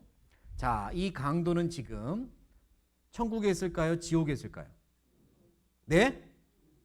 봤어요? 아니 무슨 근거로 천국에 있다고 자신 있게 말합니까? 무슨 근거로요? 예수님의 말씀이니까. 그렇죠? 예수님의 약속이니까 믿는 거죠. 맞아요. 예수님의 약속했으니까 틀림없어. 이 강도 천국 갔어. 왜? 예수님이 약속했잖아. 맞죠? 맞아요. 사람의 약속이 아니라 예수님 약속이니까. 진짜 웃긴 게 뭐냐면요. 다른 사람을 향한 약속은 사실이에요. 사실이에요. 맞아. 이 강도도 천국 갔어요. 그러면서요. 나한테 주신 약속은 글쎄 이러고 있어요. 강도한테 주신 약속은 맞아요. 천국 갔어요. 이러면서. 자, 이게 나한테 주신 약속이거든요. 여러분께 주신 약속입니다. 제가 읽어볼게요. 내가 너희에게 영생을 주노니 영원히 멸망치 아니할 터이요 또 너희를 내 손에서 빼앗을 자가 없느니라 그랬어요. 영생을 어쨌대요? 영생을 주노니 줬대요. 영생 줬대요. 받았습니까? 받았습니까? 네. 약속했거든요. 영생을 주노라. 다 이루었단다. 염려 말아라. 네 죄 내가 다 갚았단다. 천국에서 기다리마. 그건 나한테 주신 약속이에요. 왜 강도한테 주신 약속은 철떡같이 믿으면서 나한테 주신 약속은 의문을 가져요? 또 이렇게 약속했어요. 내가 진실로 진실로 너희에게 이르노니 내 말을 듣고 또 나 보내신 이를 믿는 자는 무엇을 얻었고? 영생을 얻었고 심판에 이른대요 이르지 않는데요 이르지 아니하나니 사망에서 생명으로 어쨌느니라 옮겼느니라 끝났대요. 이게 나한테 주신 약속이에요. 너는 더 이상 사망이 없단다. 왜? 내가 사망을 이미 가져갔단다. 네가 받을 사망 누가 받았다고요? 예수님이 받았어요. 네가 받을 심판 누가 받았습니까? 예수님이 받았어요. 너는 더 이상 심판도 없단다. 이제 영원한 생명 천국에서 보자 이러신 거예요. 나한테 주신 약속입니다. 맞아요? 틀려요? 맞아요. 감사합니다. 그러면 돼요. 그럼에도 자기 자신을 보면서 이렇게 죄 많은 내가 어떻게 천국 가 의심하는 게 잘못된 겁니다. 그렇지 않아요. 내가 나를 보면 부족해도 보여도 하나님이 나를 보면 그렇지 않아요. 하나님은 나를 깨끗하다 그러세요. 왜? 이미 내 죄를 용서했으니까요. 사도행전 10장 15절에 이렇게 말씀합니다. 하나님께서 깨끗게 하신 것을 네가 무엇하다 하지 말라? 속되다는 더럽다예요. 하나님께서 깨끗게 하신 것을 네가 더럽다 하지 말아라. 그게 불순종입니다. 하나님이 나를 뭐라고 말씀해요? 깨끗하다 그래요? 더럽다 그래요? 깨끗하다 그래요. 하나님이 나에게 의인이라 그래요. 자, 너의 죄는 내가 대신 가져가고 너는 내 옷을 입어라 하고 하나님의 옷을 입혀주셨어요. 그게 의의 옷이에요. 내가 너의 죄의 옷을 대신 가져가고 너는 내 옷 입어라. 의의 옷을 입혀주세요. 그리고 이제 너는 나만큼 깨끗하단다. 죄가 없으니까. 갚을 죄가 없으니까. 너는 깨끗한 의인이란다. 그러세요. 하나님이 나를 깨끗하다 하셨어요. 내가 나를 보면서 더러워. 너는 안 돼. 이러지 마세요. 그게 불순종이에요. 하나님이 나를 깨끗게 용서하셨어요. 십자가의 예수님을 한 번만 더 보세요. 저분이 나한테 뭐라고 하세요? 내가 너를 사랑한단다. 용서했단다. 자, 내일이요. 죄를 지었어요. 내일 죄를 짓습니다. 아이고, 죄 지었어요. 예수님한테 뭐라고 기도할까요? 용서해 주세요. 잘못했어요. 용서해 주세요. 이렇게 기도하면 예수님이 뭐라고 하세요? 그걸 내가 이미 용서했단다. 그것 때문에 이미 용서한 거야. 그 죄를 이미 갚았단다. 염려 말아라. 염려 말아라 이러신 거예요. 한 달 뒤에 또 죄를 지었어요. 한 달 뒤에 큰 죄를 지었습니다. 하나님 용서해 주세요. 잘못했어요. 제가 이런 죄를 또 지었네요. 한 달 뒤에 예수님 뭐라고 하세요? 그 죄를 위해 죽었단다. 그 죄를 위해 죽었단다. 염려 말아라. 내가 그걸 이미 봤고 이미 갚았단다. 이러세요. 그럼에도 불구하고 예수님 답답해요. 저희 죄 좀 어떻게 좀 해주세요. 답답해하면 예수님이 뭐라 하실까요? 이놈아 내가 더 답답하다. 내가 더 답답하다. 십자가를 봐라. 십자가를. 너를 위해 그 죄를 위해 내가 죽었단다. 이러세요. 그래서 구원받는 순간 우리는 모든 죄를 다 용서받았고 하나님과 나와의 관계가 사랑의 관계가 되는 거예요. 하나님이 나를 사랑의 대상으로 창조했고 아담과 하와의 죄 때문에 영혼이 죽었지만 죽었던 영혼이 죽었던 영혼이 처음에 죽었지만 하나님과 사랑의 관계가 끊어졌지만 구원받을 때 그 사랑을 내가 받을 때 다시 회복돼요. 그래서 영혼이 살아났다 그래요. 영혼이 살아났다 그 말을 똑같은 말로 영혼이 살아난 걸 다른 말로 구원받았다 그러고요. 똑같은 말로 따라해 보시죠. 거듭났다. 영혼이 거듭났다 그래요. 똑같은 말입니다. 구원받았다 똑같은 말이에요. 구원받을 때 내 영혼이 거듭납니다. 다시 살아나요. 그리고 엄마 뱃속에서 태어날 때 눈 떠보니 부모님 계셔요? 안 계셔요? 눈 떠보니 부모님 계시죠? 태어나서 부모님 새로 찾는 거 아니죠? 눈 떠보니 부모님 계신 것처럼 거듭나 보니 눈 떠보니 아버지가 계세요. 누구예요? 하나님. 그분이 내 아버지인 겁니다. 내 영혼의 아버지예요. 그때부터 하나님을 아버지라 부릅니다. 한번 따라해 보시죠. 하나님 아버지. 아버지 하나님. 네, 그렇게 고백할 때 아, 진짜 내가 이제 아들 됐구나 라고 내 마음이 알아요. 내가 아버지 하나님을 이제 갖게 됐어요. 태어날 때 부모님이 계신 것처럼, 그리고 태어날 때 어쩌면 내 위에 형, 누나, 언니, 형제가 있는 것처럼 거듭날 때 눈 떠보니 부모님이 계시고 형제 자매들이 계세요. 옆에 한번 보실래요? 내 형제 자매 보이십니까? 이분들이 내 영혼의 가족들입니다. 형제 자매라 그래요. 거듭나 보니 아버지가 있고 가족들이 있어요. 그게 거듭난 겁니다. 내 영혼이 하나님과 사랑의 관계가 회복된 거예요. 그래서 거듭날 때 하나님과 나와의 관계가 이렇게 변하는 겁니다. 하나님과 내가 있는데 거듭나기 전에는, 구원받기 전에는 하나님은 나를 심판하시는 분이고요. 심판 주시고 나는 그 앞에 죄인이었어요. 이게 관계입니다.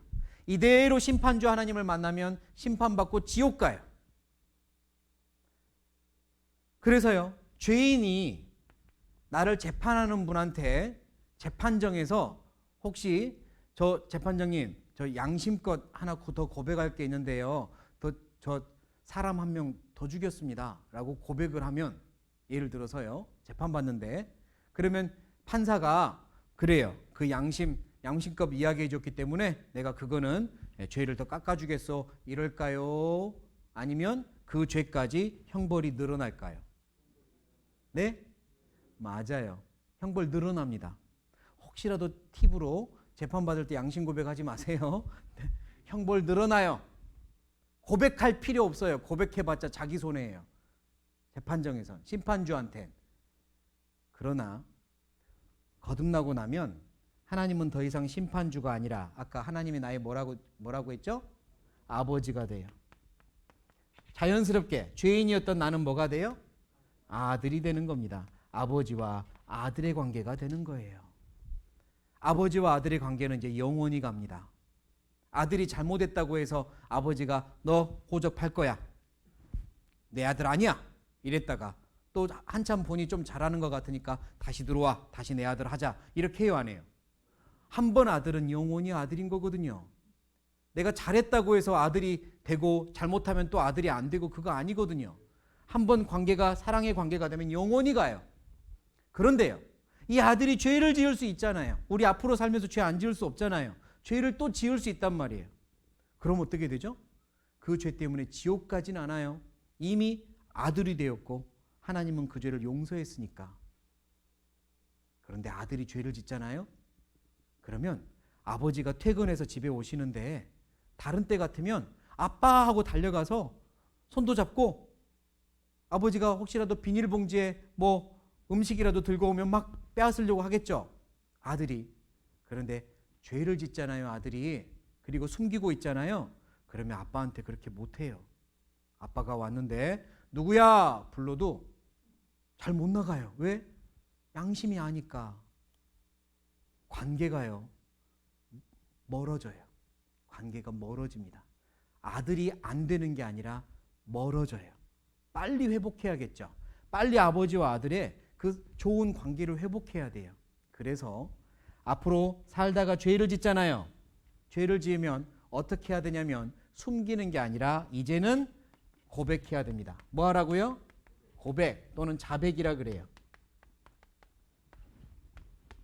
죄인일 때는 고백하면 죄 형벌만 늘어나요. 하지만 아들이 되면 이제는 자백하는 겁니다. 죄를 지을 때마다 하나님 저 이런 죄를 또 지었어요. 하나님 이 죄까지 용서해 주셔서 감사합니다. 짓지 않고 살도록 도와주세요. 그러는 거예요. 그래야 하나님이 그래 잘해보자. 그래 그런 일이 없도록 해보자. 이러면서 다시 관계가 회복되는 거예요. 그걸 자백이라 그래요. 또 다른 말로는 계속되는 회개라 그래요. 신앙생활하면서 계속하는 회개예요. 그런데 아무리 자백을 해도요. 지어서는 안 되는 죄를 짓고 나서 자백을 하잖아요. 그때는 징계라는 걸 해요. 따라해 보시겠습니다. 징계라는 걸 하세요. 왜냐하면 아들인데 그런 행동을 하면 안 돼. 다시는 하지 말아라. 이러면서 이렇게 훈계를 하고 맴매를 하는 거예요. 매질을. 징계라고 합니다. 그런데 그건 사랑하기 때문에 하는 거예요. 징계는 아들이라는 증거고 사랑한다는 증거입니다. 그래서 이제 아버지와 아들의 관계를 계속 회복하면서 신앙생활을 해야 되는데요.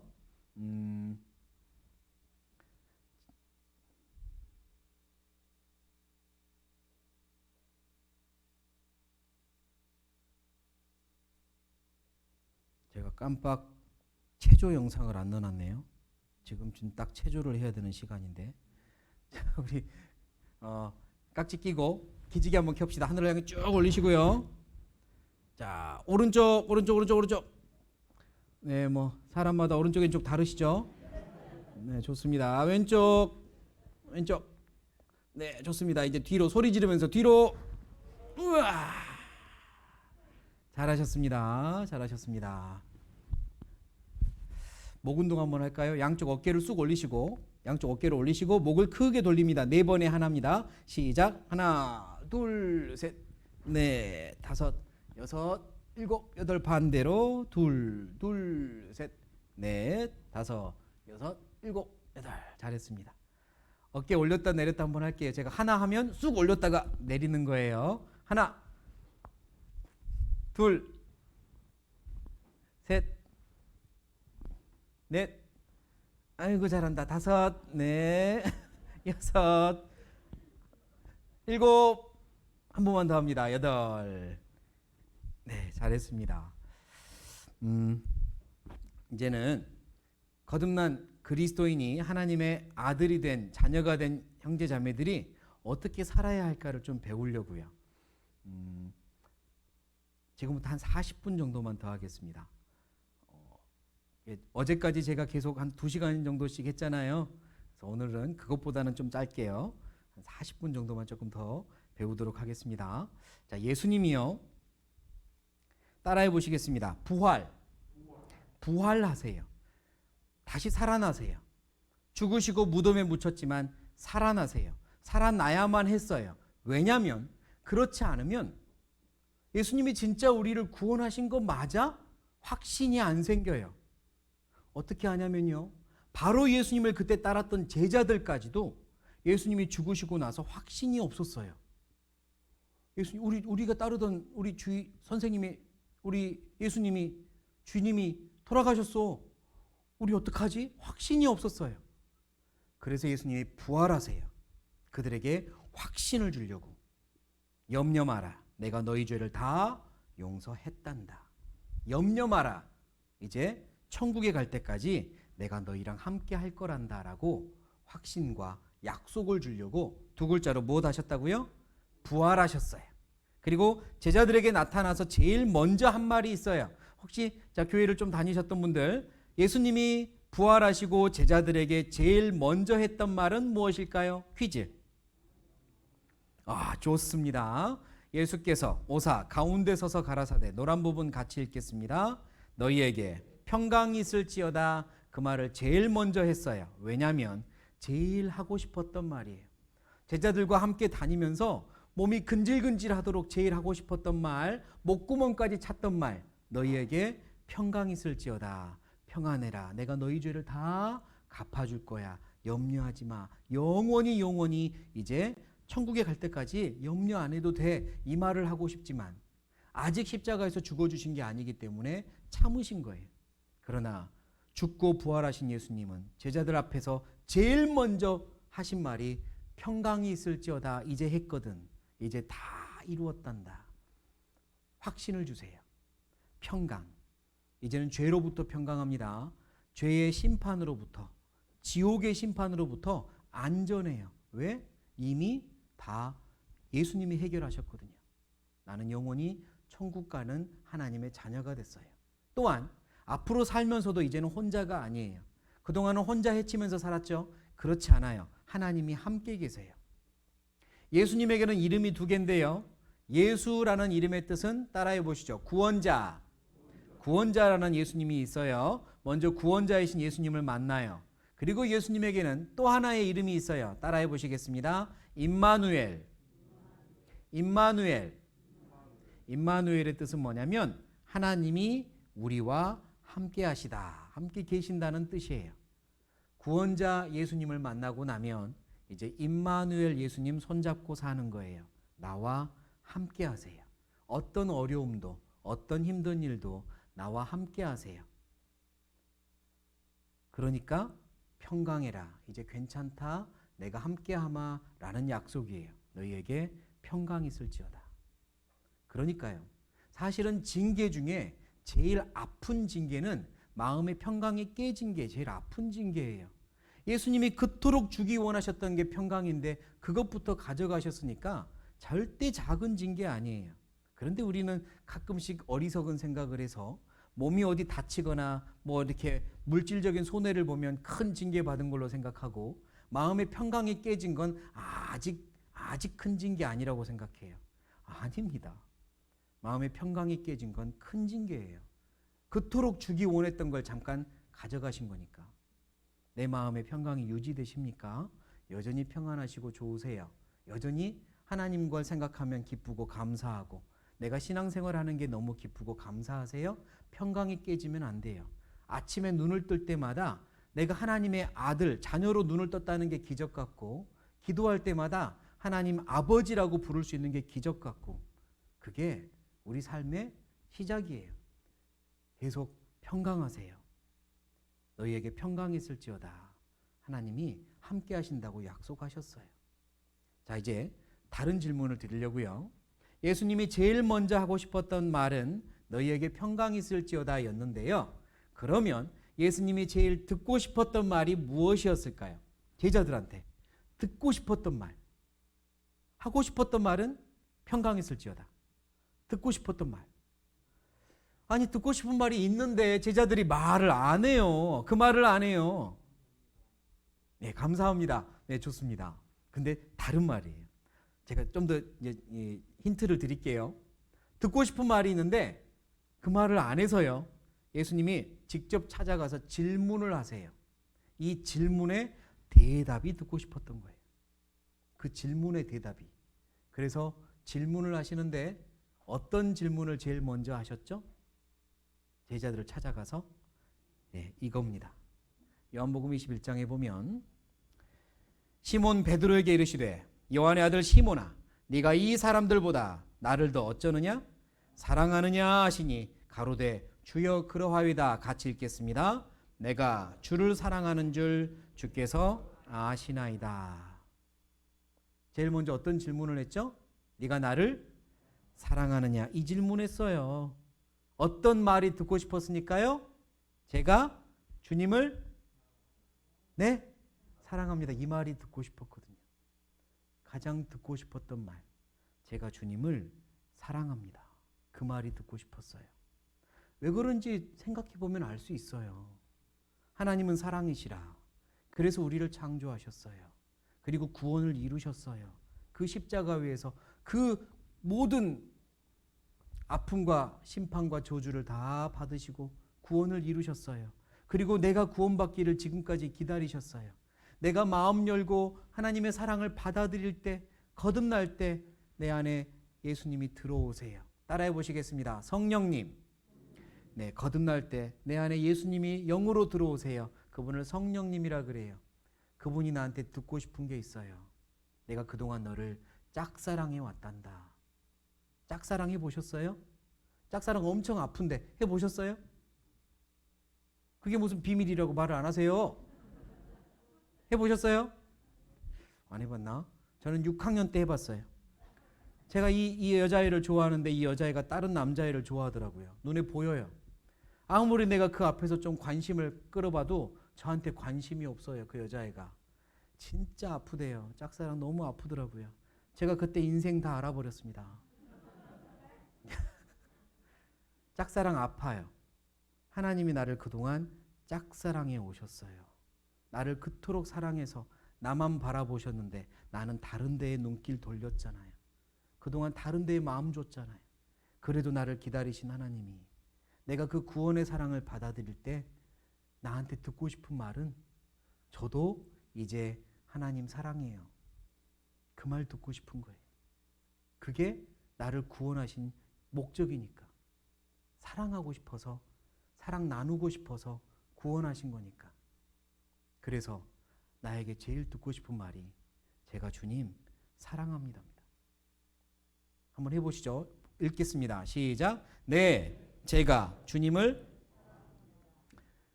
많이 사실은 고백하시고 또 그렇게 사는 게 신앙생활이에요. 신앙생활의 의미는 뭐냐?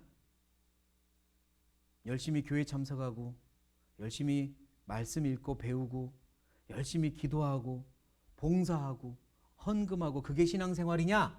아니에요. 그걸 신앙생활이라고 하는 게 아니에요. 진짜 신앙생활의 의미는 하나님을 사랑하며 사는 생활이에요. 하나님을 사랑하며 사는 생활. 내 안에 계신 하나님, 나를 사랑하신 하나님, 나도 사랑하며 사는 게 신앙생활이에요. 나중에 요한복음 21장 베드로가 예수님께 고백하는 이 장면을 쭉 보면 사랑한다고 고백하니까 그 다음에 이 일을 맡겨요. 이 일을 먼저 하면서 사랑한다고 한 게 아니라 하나님의 일을 하려면 사실 먼저 사랑해야 돼요. 그래야 어거지도 아니고 그래야 힘들지도 않고 그래야 지치지도 않아요. 사랑합니다 나의 예수님, 사랑합니다 아주 많이요, 사랑합니다 나의 예수님, 사랑합니다 그것뿐이에요. 진짜 살면서 기도하면서 하나님 많이 사랑하고 사세요. 그리고 생각하면 하나님이 나를 얼마나 사랑하셨는지 더 알게 돼요. 그리고 이제 또 하나, 구원받은 그리스도인들한테 듣고 싶었던 말이 사랑합니다인데요. 이제 첫 번째 부탁이 있어요. 첫 번째 부탁입니다. 얼마나 중요하겠어요. 첫 번째 부탁이에요. 그게 뭘까요? 이 말씀에 나와요. 너희는 내가 일러준 말로 이미 어쨌으니 깨끗하였으니 구원받았으니 의인이 되었으니 이제 첫 번째 부탁을 한다. 그 부탁이 뭐냐? 6글자입니다. 같이 읽겠습니다. 내 안에 거하라. 이게 첫 번째 부탁이에요. 내가 하나님을 사랑한다면 첫 번째 부탁부터 들어야 되지 않습니까? 첫 번째 부탁은 뒤로 하고 다른 거예요. 다른 거 이러면 안 되죠. 어렵지도 않아요. 첫 번째 부탁을 들어달래요. 내 안에 거하라. 그러면서 비유를 하나 주세요. 나도 너희 안에 거하리라. 가지가 포도나무에 붙어있지 아니하면 저절로 과실을 맺을 수 없음같이 너희도 내 안에 있지 아니하면 그러하리라. 내 안에 왜 있어야 되는지 아느냐? 열매 맺으려고 그런단다. 가지가 나무에 붙어 있어야 열매가 맺을 거 아니냐? 나는 너희를 통하여 많은 열매를 앞으로 맺고 싶고 하고 싶은 게 많단다. 많은 축복과 많은 것들을 보여줄 거야. 그런데 그 열매를 보고 먹기 원하면 붙어 있어라. 붙어 있어야 열매 맺힌단다. 내 안에 거하라. 이 말은 사실 우리를 위한 말입니다. 우리를 통해서 하나님이 많은 일들을 하기 원하세요.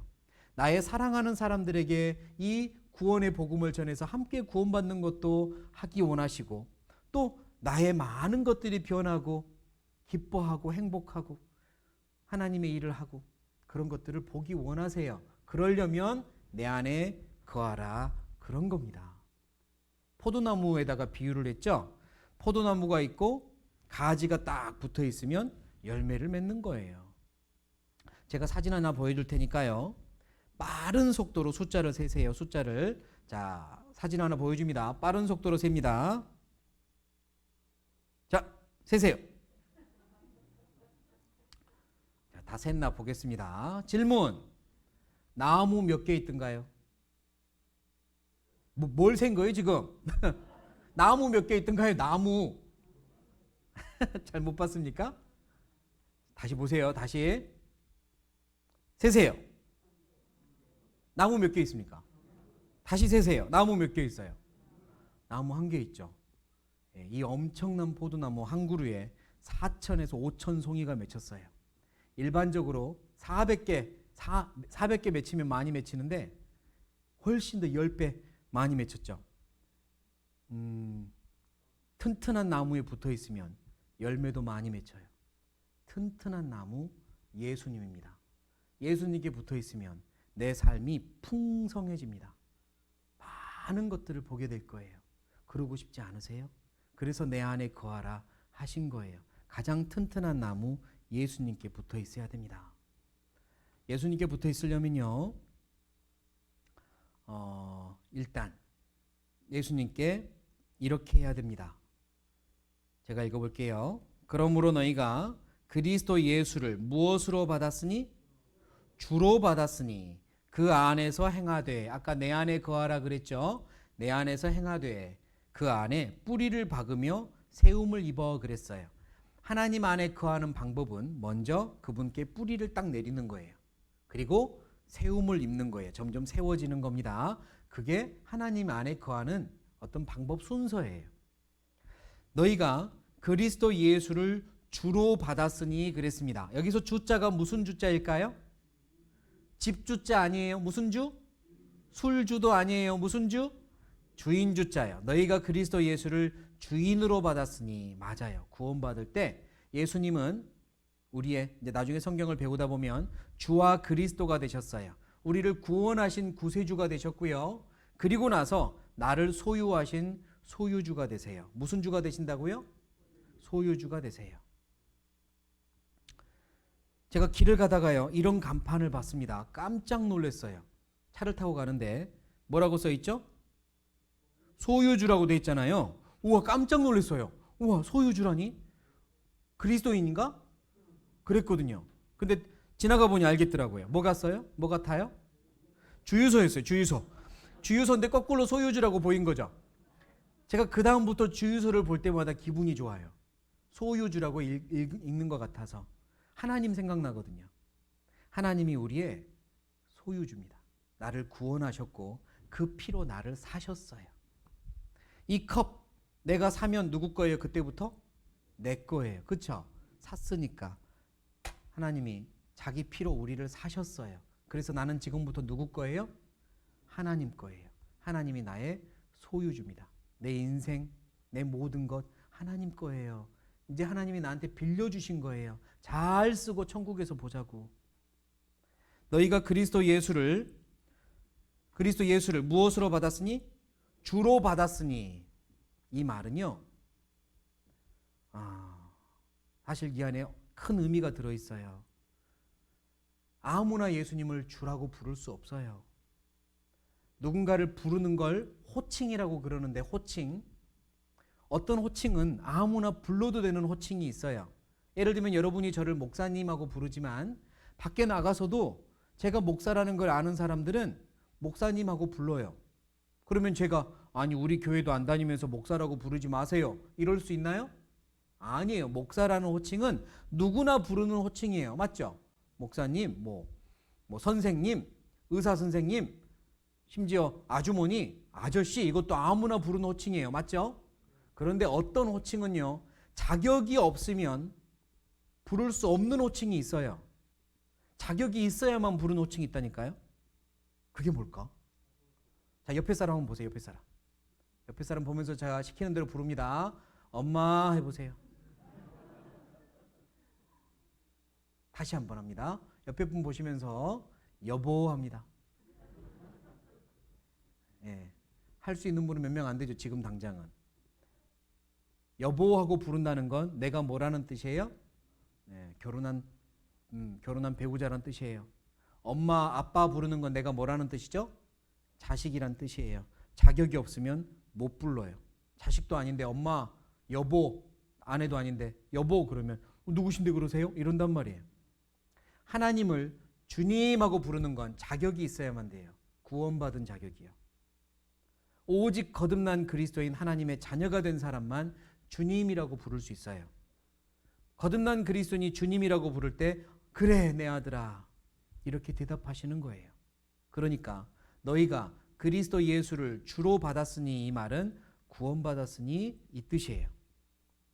자, 다시 이 말씀을 보면 그러므로 너희가 그리스도 예수를 주로 받았으니 그 안에서 행하되 그 안에 뿌리를 박으며 세움을 입으래요.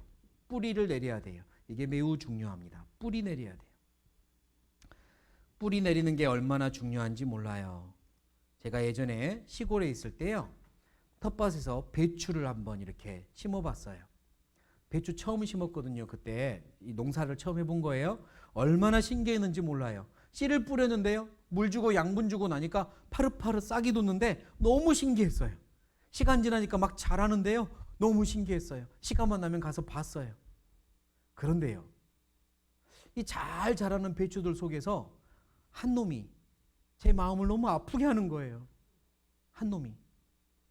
그 한 녀석 보이세요? 그 한 녀석 보이세요?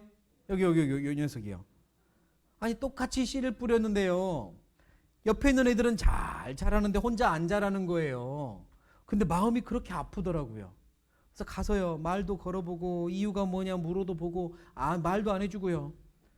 물을 더 주고 양분을 더 줘도 안 커요. 할 수 없이 최후의 방법으로 모종삽으로 가져다가 딱 떠봤어요. 아이고야 그때 알았습니다. 바로 밑에 큰 돌덩어리가 있어갖고 뿌리가 안 내리는 거예요. 뿌리가. 그러니까 크지를 못하는 겁니다. 그때 제가 알았습니다. 뿌리가 얼마나 중요한지. 뿌리가 잘 내려야 위로 커요. 맞습니까? 뿌리가 그렇게 중요하다는 거 알았어요.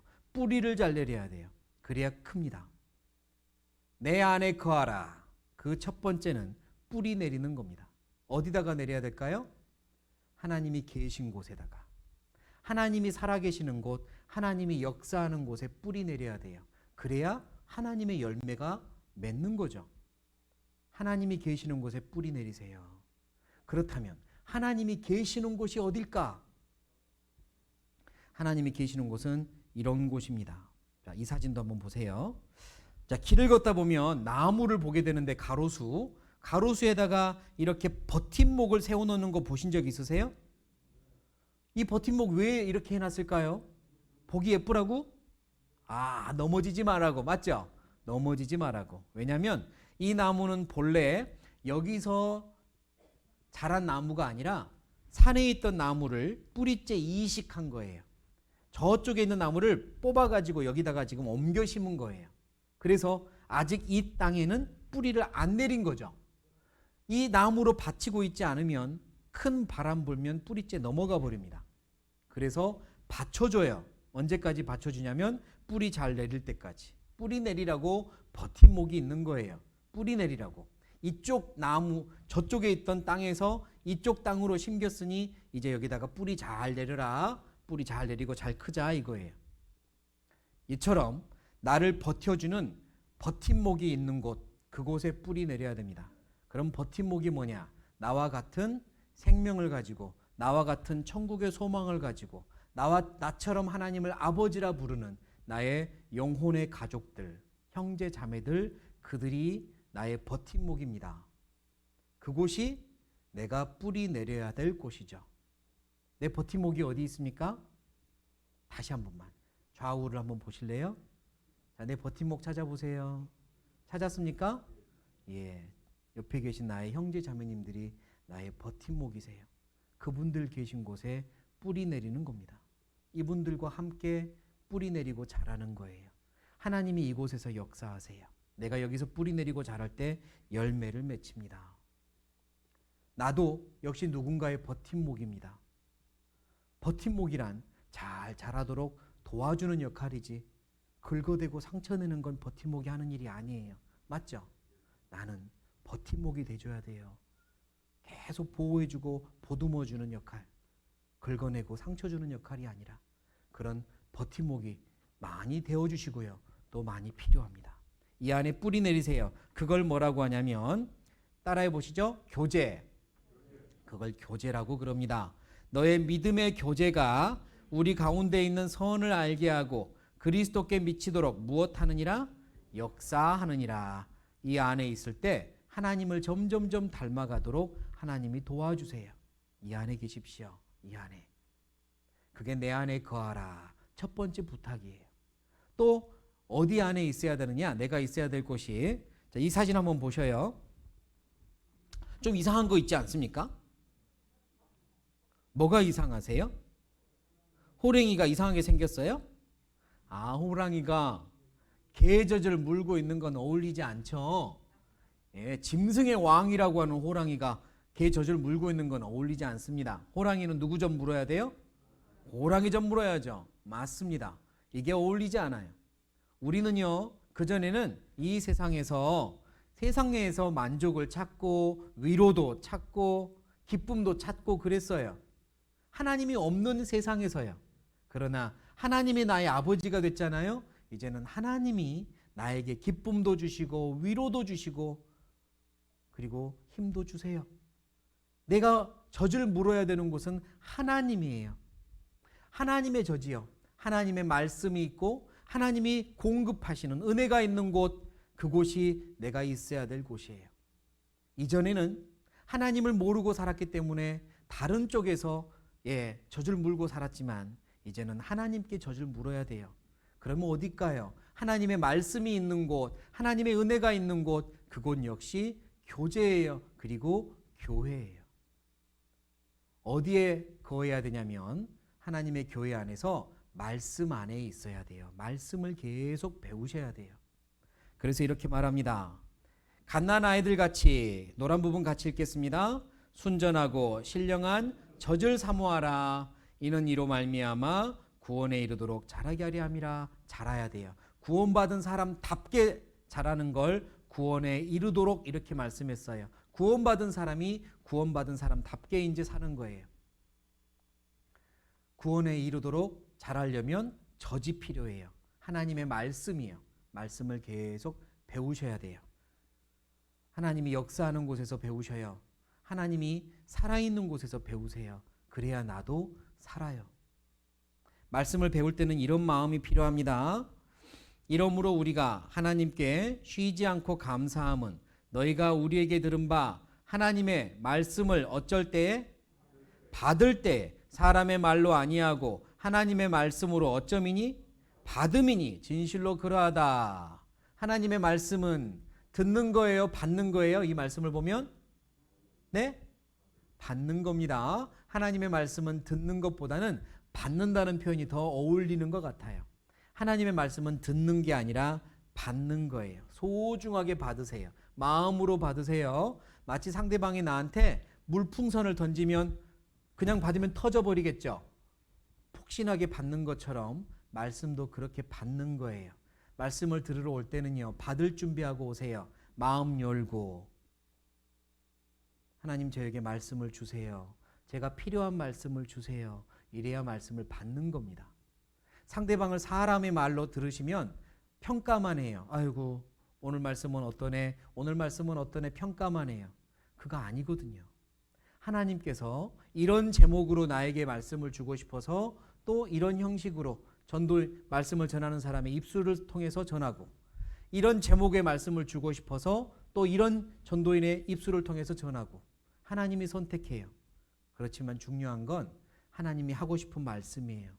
저 내용을 나에게 주시는구나 마음으로 받으셔야 돼요. 귀로 듣거나 눈으로만 읽으려고 하지 마시고 무엇으로 받는다? 마음으로 받으세요. 말씀은 그러셔야 됩니다. 사람의 말로 보지 마세요. 특정한 강사의 것만 좋아하시면 안 돼요. 모든 전도인들의 말에 하나님의 말이다 생각하고 듣도록 노력하세요. 그게 바른 마음입니다. 말씀을 대하는 올바른 태도예요. 말씀은 받는 겁니다. 그래야만 이 말씀처럼 진실로 그러하다. 이 말씀이 또한 너희 믿는 자 속에서 무엇하느니라? 역사하느니라. 말씀이 내 안에 들어와서 사라지는 게 아니라 쿵쾅쿵쾅쿵쾅 하면서 나를 만들고 열매 맺게 해요. 말씀이 내 안에서 힘을 냅니다. 말씀은 살아 있습니다. 나를 구원받게 하신 그 말씀이 나를 자라게도 하세요. 그리고 또 하나 해야 되는 게 있습니다. 이러므로 너희 죄를 위하여 서로 고하며 병낫게를 위하여 서로 무엇하라? 기도하라. 의인의 간구는 역사하는 힘이 많으니라. 아까 교제도 역사하는 힘이 있고요. 말씀도 역사하는 힘이 있고, 그리고 여기서 무엇이요? 기도요. 기도가 역사하는 힘이 셉니다. 기도하세요. 하나님은 이제 내 아버지입니다. 아버지랑 대화를 많이 해야 돼요. 그게 기도입니다. 대화라고 하는 건 내가 말을 많이 하고 상대방이 듣고만 있고 그거 대화 아니죠. 전화를 걸어놓고 30분간 자기 말만 하고 좋은 대화했다 끊어 하고 끊으면 대화한 거예요. 일방적으로 내 말만 한 거예요. 네, 대화는 서로 주고받는 게 대화예요. 그러니까 기도는요, 제일 중요한 건 먼저 듣는 겁니다. 뭐라고요? 뭐라고요? 듣는 겁니다. 기도는요, 듣는 겁니다. 왕하고 신하가 있어요. 왕하고 신하가 있습니다. 누가 말하고 누가 들어야 돼요? 왕이 말하고 신하가 들어야 돼요. 아버지랑 아들이 있어요. 누가 말하고 누가 들어야 돼요? 아버지가 말하고 아들이 들어야 돼요. 그런데 왕이 말하려고 하면 신하가 잠깐만요. 내가 할 말 더 있어요. 막 자기 말하고. 또 왕이 말하려고 하면 아직 안 끝났어요. 잠깐 계세요. 신하가 계속 말하면 안 되죠. 하나님과 나와의 기도는요, 첫 번째 하나님의 말을 듣는 겁니다. 그런데 우리는 내 말만 해요. 기도 시작할 때 막 하나님 이것 주시고 저것 주시고 우리 아이들 잘 되게 해주시고 이것도 잘 되게 해주시고 건강도 주시고요. 하나님 이것도 해주시고 누구는 구원받게 해주시고요. 아멘. 기도 참 잘했다고 생각할 수 있지만 아직 부족해요. 하나님은 섭섭해요. 왜냐? 하나님이 하고 싶은 말이 있거든요. 하나님이 나한테 하고 싶은 말이 있으세요. 그거 듣는 게 기도거든요. 대화잖아요. 그래서 사무엘이라는 사람이 여기 보면 사무엘이 가로되, 노란 부분 같이 읽겠습니다. 말씀하옵소서 주의 종이 듣겠나이다 그랬어요. 말씀해 주세요. 제가 듣겠습니다. 그게 기도의 자세입니다. 하나님, 제가 어떻게 하면 좋겠습니까? 가르쳐 주세요. 하나님, 저 이런 일이 너무 힘들어요. 제가 어떻게 하면 좋겠습니까? 가르쳐 주세요. 하나님, 우리 가족 중에 부모님, 남편, 아내, 자식 꼭 구원받아야 되는데요. 하나님, 제가 뭐 어떻게 하면 좋겠습니까? 제가 할 일 있으면 알려주세요. 이렇게 하는 거죠. 그런데 하나님 꼭 좀 그들 구원 좀 시켜주세요. 어떻게든 하나님이 알아서 해주세요. 그들이 어떻게 큰 일을 당하더라도 구원만 받게 해주세요. 물론 좋지만 내가 어떻게 해야 되는지는 묻지 않아요. 하나님, 제가 어떻게 해야 됩니까? 제가 할 일 있다면 가르쳐 주세요. 하나님, 우리 형제님, 우리 자매님 지금 이런 일로 힘든데요. 하나님 도와주세요. 그런데 제가 그 형제님, 자매님을 위해서 할 일이 있다면 가르쳐 주세요. 그거 제가 할게요. 내가 할 일은 묻는 거죠. 내가 할 수 있는 일을 하나님이 알려주실 텐데 그건 쏙 빼요. 기도는 듣는 겁니다. 하나님의 뜻을 알고자 하는 거예요. 그리고 간구하는 거예요. 간절히 구하는 거죠. 첫 번째로 간구해야 되는 건 하나님, 내 뜻대로 되게 해주세요. 이걸 간구하는 게 아니라 하나님 뜻대로 되게 해주세요 라고 간구하는 거예요. 그게 하나님이 참 기뻐하시는 기도입니다. 자기 뜻이 되게 해달라고 간절히 구하는 것보다 하나님 뜻이 이루어지기를 먼저 간절히 구하면 하나님이 내 필요한 건 더 많이 채워주겠죠. 안 그러겠습니까? 여러분이 부모님이라면 아이들이 부모님한테 예를 들면 생일날 부모님이 너 생일 선물 뭐 해줄까? 그랬더니 아이가 하는 말이 엄마, 내 생일 선물은 이번엔 엄마 좋아하는 립스틱으로 해주세요. 그리고 그거 엄마, 내가 생일 선물인데 엄마 내가 드리고 싶어요. 만약 그러면 엄마가 어쩔까요? 그런 경험 없으니까 모르겠죠. 감동받지 않을까요? 이 녀석이 다 컸구나 이런 생각 안 들까요? 네 생일 선물인데 엄마 필요한 걸 네가 지금 생일 선물로 원하는 거야? 다른 걸로 더해주고 싶지 않겠어요? 기도는 간구인데요. 하나님의 뜻이 이루어지기를 간구하는 거예요. 하나님 뜻이 이루어지이다. 주 내 뜻대로 마옵시고 아버지 뜻대로 하옵소서. 간절히 구하는 거예요. 그러면 하나님이 더 채워주십니다. 채워주고도 남죠. 그리고 내가 바라는 걸 또 간절히 구하는 거예요. 그러면서 더 해야 되는 기도는 그런데 이걸 위해서 제가 할 일이 뭔지 알려주세요. 제가 할 일이 있습니까? 가르쳐주세요. 그게 기도입니다. 기도 시간 늘리세요. 더 많이 늘리세요. 더 깊이 하세요. 하루 24시간 중에 1시간 정도는 기도해 봤으면 좋겠어요. 아침에 그리고 자기 전에 그리고 평상시 기도 시간 다 합했을 때 1시간 정도. 기도를 많이 늘리십시오. 하나님과 대화 많이 하십시오. 그게 하나님과 사랑하는 방법이고 하나님 안에 있는 방법이에요. 내 안에 거하라. 하나님과 기도하면서 하나님의 속으로 깊이 들어가세요. 그게 하나님 안에 거하는 방법입니다.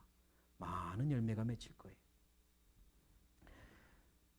하나님을 사랑하는 생활입니다. 그렇게 사랑하다가 이제 하나님의 일을 하다가 어느 순간 천국에서 하나님을 만나게 될 겁니다. 보고 싶었던 하나님 그때 만나게 될 거예요. 얼마나 놀라운 순간이겠어요? 얼마나 기쁘고 얼마나 그리웠던 하나님 만날 때 얼마나 정말 행복하겠어요? 성경에서는요, 우리가 천국에 가서 하나님 만나는 순간 그 천국의 모습을 이렇게 말씀하시는데요. 모든 무엇을? 눈물을 그 눈에서 씻기심에 다시 사망이 없고 애통하는 것이나 곡하는 것, 우는 것이나 아픈 것이 다시 있지 아니하리니 처음 것들이 다 지나갔음이로라. 천국은요, 이제 더 이상 아픈 것도 없고 슬픈 것도 없고 눈물을 흘릴 일도 없대요. 모든 눈물을 씻어주신대요. 천국에서요. 저는 이 말씀을 보면서요, 천국 가면 그동안 고생했다. 그동안 많이 울었지? 그러면서 눈물 닦아주겠구나. 이렇게 생각을 했거든요. 그런데 어느 날부터 어쩌면 이런 일이 벌어지겠구나. 천국 가면. 천국에 딱 가서 예수님을 만나서 예수님 품에 딱 안길 때 펑펑 우는 사람들이 있겠구나. 펑펑 우는 사람들. 그때 눈물을 닦아주겠구나. 이런 생각이 들었어요. 누가 펑펑 울까요? 그때까지 눈물 참았던 사람들이요. 놀이공원에 가면요, 가끔 방송에 어린아이를 보호하고 있습니다. 지금 보호소에 있으니까 부모님 와서 데려가 주세요. 이런 방송 듣는 데 있잖아요. 아이 손을 놓쳐버려가지고 엄마를 잃어버린 아이가 울고 있으면 누가 데리고 이제 보호소로 데리고 갑니다. 그럼 이 아이는 무섭기도 하고 막 그래서 엉엉 울어요. 막 지치도록 울죠. 그 무엇을 줘도 다 필요 없어요. 엄마가 올 때까지. 엉엉 울다가 지쳐가지고 잠이 든 아이도 있습니다. 방송을 듣고 엄마가 오죠. 그리고 문을 딱 열어요. 누구야? 하고 부릅니다. 그때요, 그냥 막 지쳐가지고 이렇게 잠들어 있던 아이도 엄마가 누구야? 하고 안으면 그 아이가 엄마 품에서 웃을까요? 울까요? 네? 울어요. 우는데 서럽게 웁니다. 어른처럼 울어요. 으엉으엉 하고 울어요. 굉장히 서럽게 울어요. 보셨으면 좋겠는데 그런 거. 그 눈물 안에 어떤 의미가 들어있죠? 엄마 나 무서웠어요.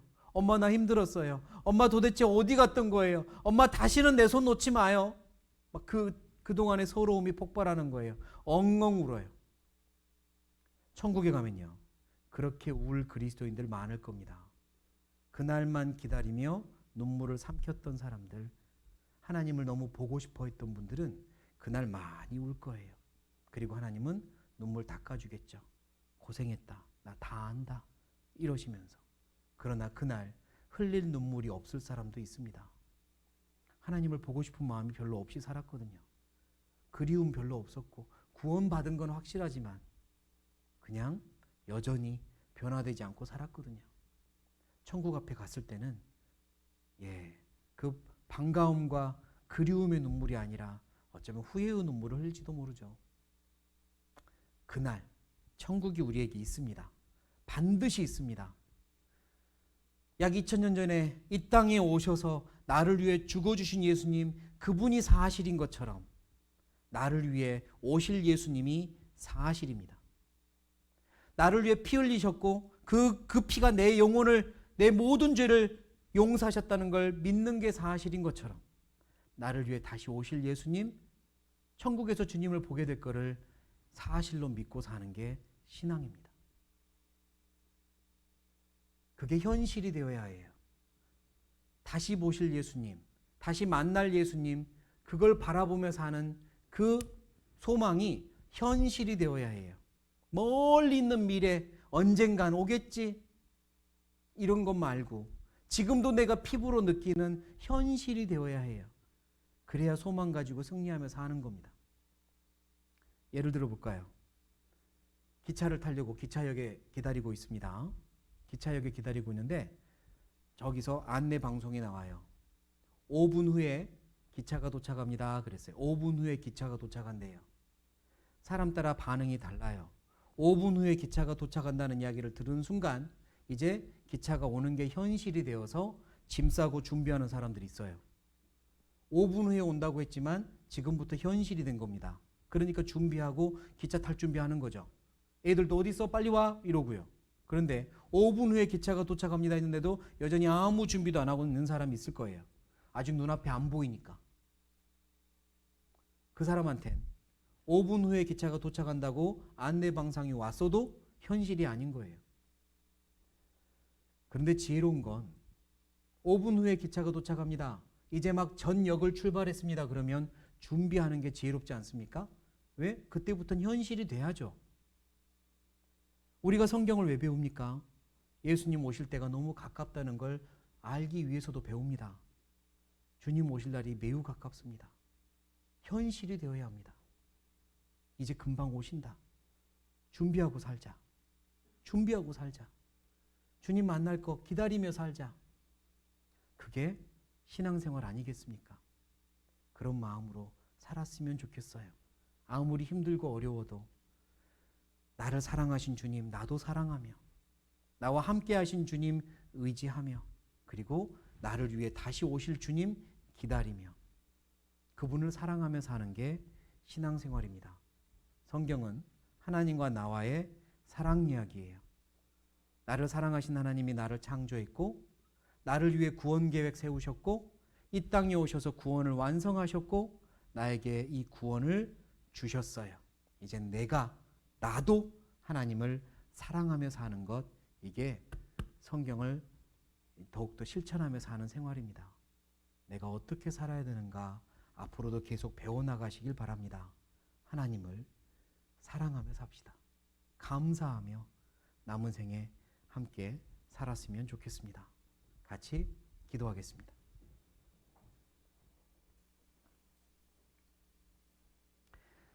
살아계신 하나님, 우리를 만드시고 구원해 주시고 언제나 함께해 주셔서 감사합니다. 이번 한 주간 동안 하나님의 말씀을 배우게 해주셔서 새롭게 구원받은 영광스러운 기적이 일어나게 해주시고 또 우리의 마음에 첫사랑의 기쁨을 다시금 생각하게 도와주셔서 감사합니다. 다시 오실 주님을 기다립니다. 주님 앞에 섰을 때 부끄럽지 않게 서기 원합니다. 도와주십시오. 우리의 남은 생애는 하나님을 사랑하며 하나님과 동행하며 기쁘고 감사하게 살게 해주시고 이 사랑을 주변의 많은 사람들과 나누고 전하며 살도록 도와주십시오. 영원한 가족인 형제자매님들 진심으로 사랑하고 섬기며 이 교회 안에서 함께 힘을 모아 주님께 영광을 돌리는 우리가 되게 도와주십시오. 각각에게 있는 여러 가지 어려움들 주님께서 하나하나 다 해결해 주시고 도와주십시오. 모든 걸 하나님께 맡기며 모든 걸 감사드리며 예수님의 이름으로 기도드립니다. 아멘. 같이 찬송가